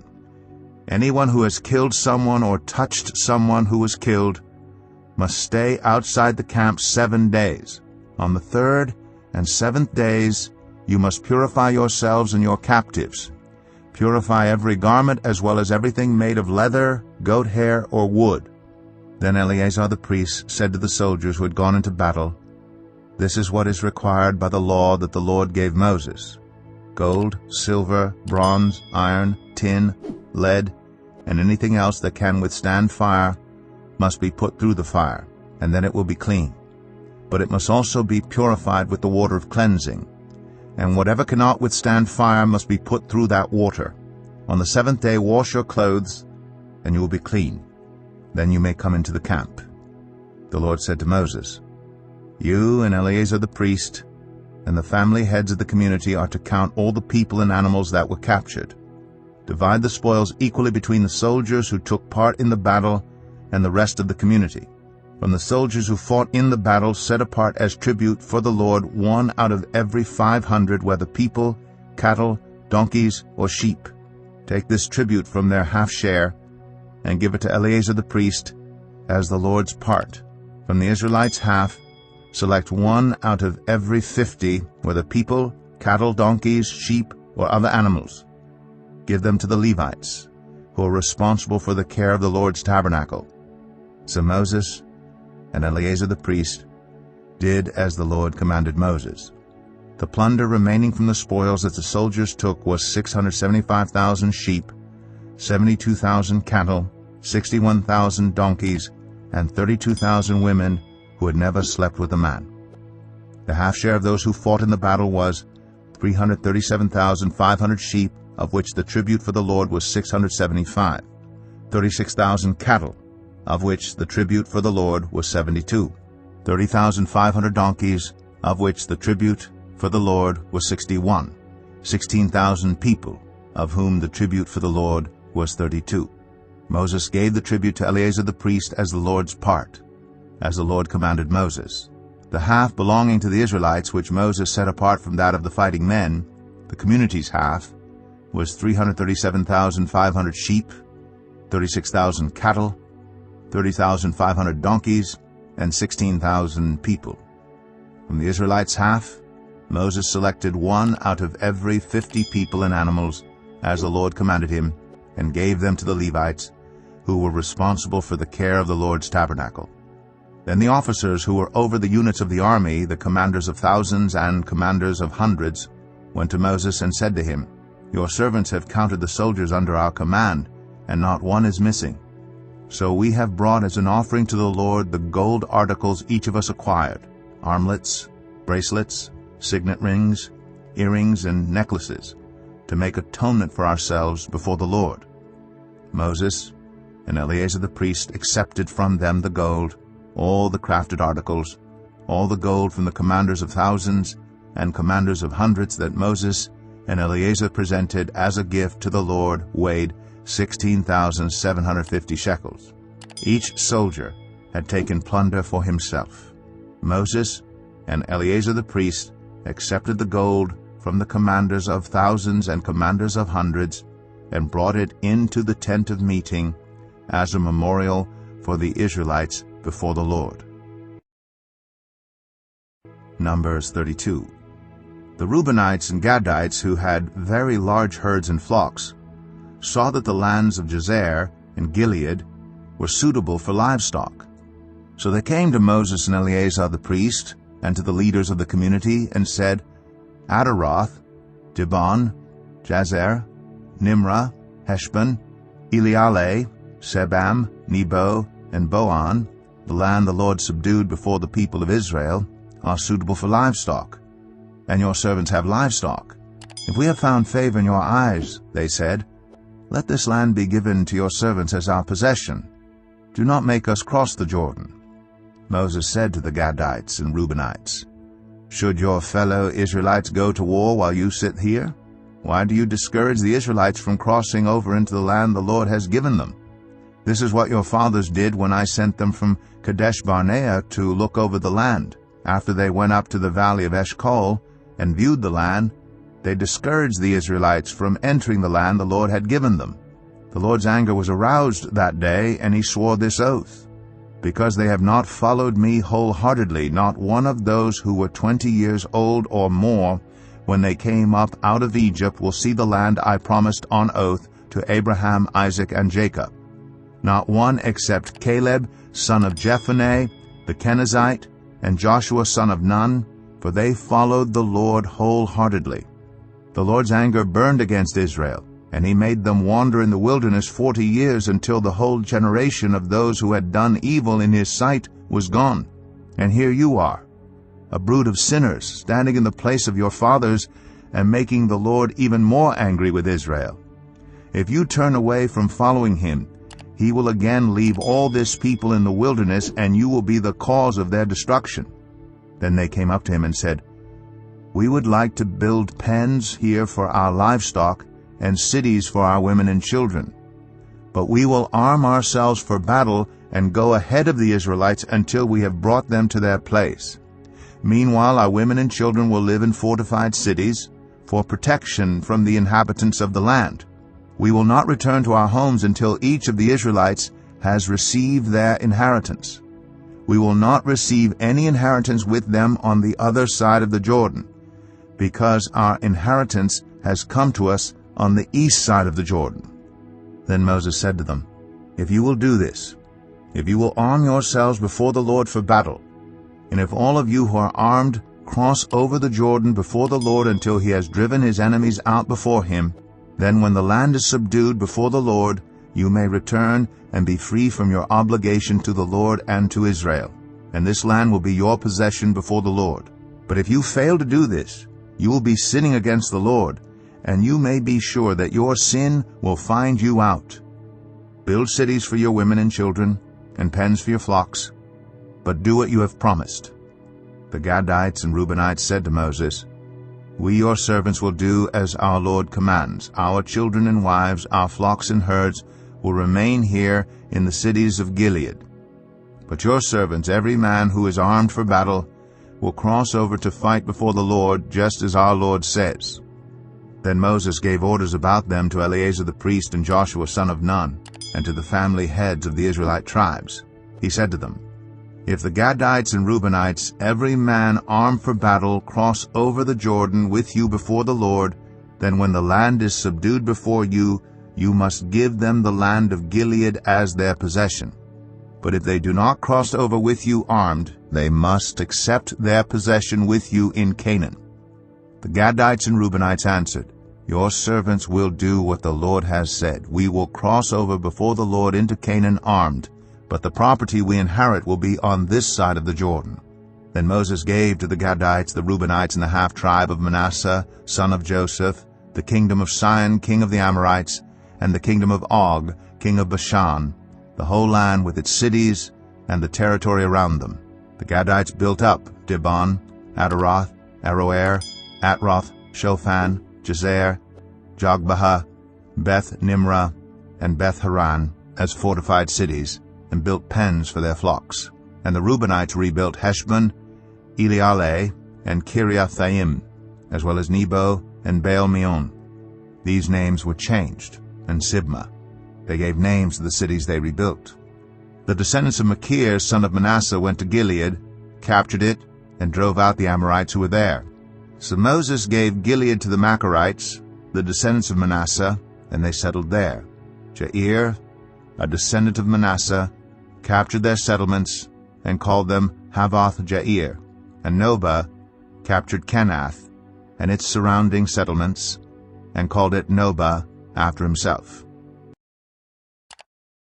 Numbers 33. Here are the stages in the journey of the Israelites when they came out of Egypt by divisions under the leadership of Moses and Aaron. At the Lord's command, Moses recorded the stages in their journey. This is their journey by stages. The Israelites set out from Ramses on the 15th day of the first month, the day after the Passover. They marched out defiantly, in full view of all the Egyptians, who were burying all their firstborn whom the Lord had struck down among them. For the Lord had brought judgment on their gods. The Israelites left Ramses and camped at Succoth. They left Succoth and camped at Etham, on the edge of the desert. They left Etham, turned back to Pi-Hahiroth, to the east of Baal-Zephon, and camped near Migdol. They left Pi-Hahiroth and passed through the sea into the desert. And when they had traveled for 3 days in the desert of Etham, they camped at Marah. They left Marah and went to Elim, where there were 12 springs and 70 palm trees, and they camped there. They left Elim and camped by the Red Sea. They left the Red Sea and camped in the desert of Sin. They left the desert of Sin and camped at Dophkah. They left Dophkah and camped at Alush. They left Alush and camped at Rephidim, where there was no water for the people to drink. They left Rephidim and camped in the desert of Sinai. They left the desert of Sinai and camped at Kibroth Hattaavah. They left Kibroth Hattaavah and camped at Hazeroth. They left Hazeroth and camped at Rithmah. They left Rithmah and camped at Rimmon Perez. They left Rimmon Perez and camped at Libnah. They left Libnah and camped at Rissah. They left Rissah and camped at Kehelatha. They left Kehelatha and camped at Mount Shepher. They left Mount Shepher and camped at Haradah. They left Haradah and camped at Makheloth. They left Makheloth and camped at Tahath. They left Tahath and camped at Terah. They left Terah and camped at Mithkah. They left Mithkah and camped at Hashmanah. They left Hashmanah and camped at Moseroth. They left Moseroth and camped at Bnei Jakan. They left Bnei Jakan and camped at Hor Haggidgad. They left Hor Haggidgad and camped at Jotbathah. They left Jotbathah and camped at Abrona. They left Abrona and camped at Ezion-Geber. They left Ezion-Geber and camped at Kadesh in the desert of Zin. They left Kadesh and camped at Mount Hor on the border of Edom. At the Lord's command, Aaron the priest went up Mount Hor, where he died on the first day of the 5th month of the 40th year after the Israelites came out of Egypt. Aaron was 123 years old when he died on Mount Hor. The Canaanite king of Arad, who lived in the Negev of Canaan, heard that the Israelites were coming. They left Mount Hor and camped at Zalmanah. They left Zalmanah and camped at Punon. They left Punon and camped at Oboth. They left Oboth and camped at Ayi-Abarim on the border of Moab. They left Ayi-Abarim and camped at Dibon-Gad. They left Dibon-Gad and camped at Almon-Diblathaim. They left Almon-Diblathaim and camped in the mountains of Abarim near Nebo. They left the mountains of Abarim and camped on the plains of Moab by the Jordan across from Jericho. There on the plains of Moab they camped along the Jordan from Beth-Jeshemeth to Abel-Shittim. On the plains of Moab by the Jordan across from Jericho, the Lord said to Moses, "Speak to the Israelites and say to them, when you cross the Jordan into Canaan, drive out all the inhabitants of the land before you. Destroy all their carved images and their cast idols, and demolish all their high places. Take possession of the land and settle in it, for I have given you the land to possess. Distribute the land by lot according to your clans. To a larger group give a larger inheritance, and to a smaller group a smaller one. Whatever falls to them by lot will be theirs. Distribute it according to your ancestral tribes. But if you do not drive out the inhabitants of the land, those you allow to remain will become barbs in your eyes and thorns in your sides. They will give you trouble in the land where you will live. And then I will do to you what I plan to do to them." Numbers 34.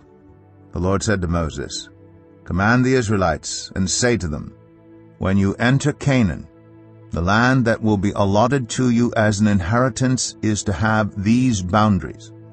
Your southern side will include some of the desert of Zin, along the border of Edom. Your southern boundary will start in the east from the southern end of the Dead Sea, cross south of Scorpion Pass, continue on to Zin, and go south of Kadesh Barnea. Then it will go to Hazar Adar and over to Asmon, where it will turn, join the Wadi of Egypt, and end at the Mediterranean Sea. Your western boundary will be the coast of the Mediterranean Sea. This will be your boundary on the west. For your northern boundary, run a line from the Mediterranean Sea to Mount Hor, and from Mount Hor to Lebo Hamath. Then the boundary will go to Zedad, continue to Ziphron, and end at Hazar Enan. This will be your boundary on the north. For your eastern boundary, run a line from Hazar Enan to Shepham. The boundary will go down from Shepham to Riblah on the east side of Ain, and continue along the slopes east of the Sea of Galilee. Then the boundary will go down along the Jordan and end at the Dead Sea. This will be your land with its boundaries on every side." Moses commanded the Israelites, "Assign this land by lot as an inheritance.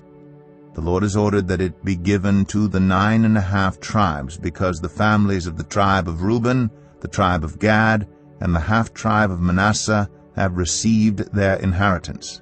These 2.5 tribes have received their inheritance east of the Jordan, across from Jericho toward the sunrise." The Lord said to Moses, "These are the names of the men who are to assign the land for you as an inheritance: Eleazar the priest and Joshua son of Nun, and appoint one leader from each tribe to help assign the land. These are their names: Caleb, son of Jephunneh, from the tribe of Judah; Shemuel, son of Ammihud, from the tribe of Simeon; Elidad, son of Kislon, from the tribe of Benjamin; Bukai, son of Joglai, the leader from the tribe of Dan; Haniel, son of Ephod, the leader from the tribe of Manasseh, son of Joseph; Kemuel, son of Shiftan, the leader from the tribe of Ephraim, son of Joseph; Elizaphan, son of Parnak, the leader from the tribe of Zebulun; Paltiel, son of Azan, the leader from the tribe of Issachar; Ahihud, son of Shalomai, the leader from the tribe of Asher; Pedahel, son of Ammihud, the leader from the tribe of Naphtali. These are the men the Lord commanded to assign the inheritance to the Israelites in the land of Canaan. Numbers 35.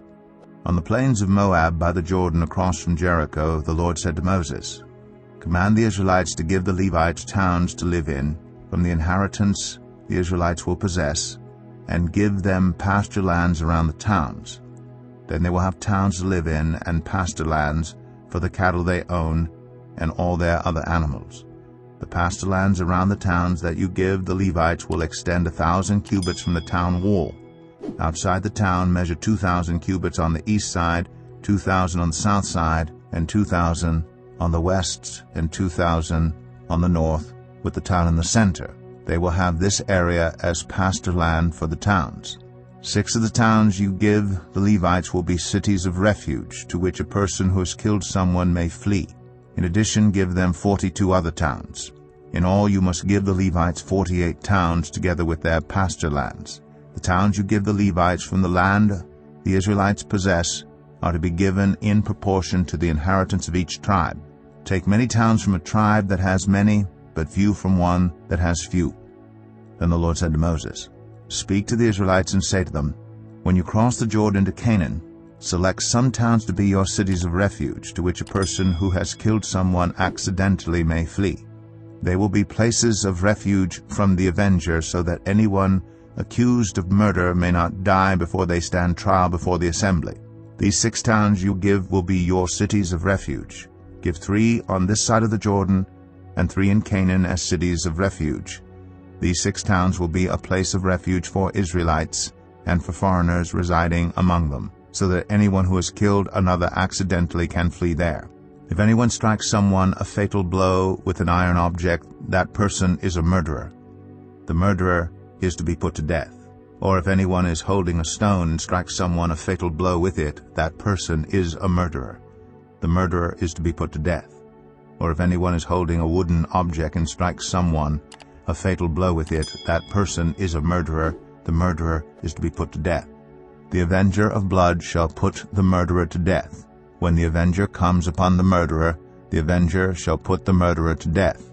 If anyone with malice aforethought shoves another or throws something at them intentionally so that they die, or if out of enmity one person hits another with their fist so that the other dies, that person is to be put to death. That person is a murderer. The avenger of blood shall put the murderer to death when they meet. But if without enmity someone suddenly pushes another or throws something at them unintentionally, or without seeing them, drops on them a stone heavy enough to kill them, and they die, then since that other person was not an enemy and no harm was intended, the assembly must judge between the accused and the avenger of blood according to these regulations. The assembly must protect the one accused of murder from the avenger of blood and send the accused back to the city of refuge to which they fled. The accused must stay there until the death of the high priest, who was anointed with the holy oil. But if the accused ever goes outside the limits of the city of refuge to which they fled, and the avenger of blood finds them outside the city, the avenger of blood may kill the accused without being guilty of murder. The accused must stay in the city of refuge until the death of the high priest. Only after the death of the high priest may they return to their own property. This is to have the force of law for you throughout the generations to come, wherever you live. Anyone who kills a person is to be put to death as a murderer only on the testimony of witnesses, but no one is to be put to death on the testimony of only one witness. Do not accept a ransom for the life of a murderer who deserves to die. They are to be put to death. Do not accept a ransom for anyone who has fled to a city of refuge, and so allow them to go back and live on their own land before the death of the high priest. Do not pollute the land where you are. Bloodshed pollutes the land. An atonement cannot be made for the land on which blood has been shed, except by the blood of the one who shed it. Do not defile the land where you live and where I dwell, for I, the Lord, dwell among the Israelites. Numbers 36. The family heads of the clan of Gilead, son of Machir, the son of Manasseh, who were from the clans of the descendants of Joseph, came and spoke before Moses and the leaders, the heads of the Israelite families. They said, "When the Lord commanded my Lord to give the land as an inheritance to the Israelites by lot, he ordered you to give the inheritance of our brother Zelophehad to his daughters. Now suppose they marry men from other Israelite tribes.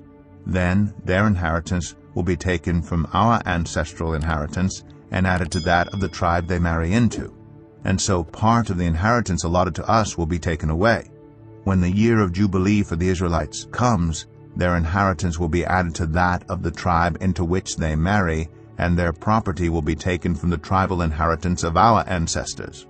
Then at the Lord's command, Moses gave this order to the Israelites: "What the tribe of the descendants of Joseph is saying is right. This is what the Lord commands for Zelophehad's daughters. They may marry anyone they please, as long as they marry within their father's tribal clan. No inheritance in Israel is to pass from one tribe to another, for every Israelite shall keep the tribal inheritance of their ancestors.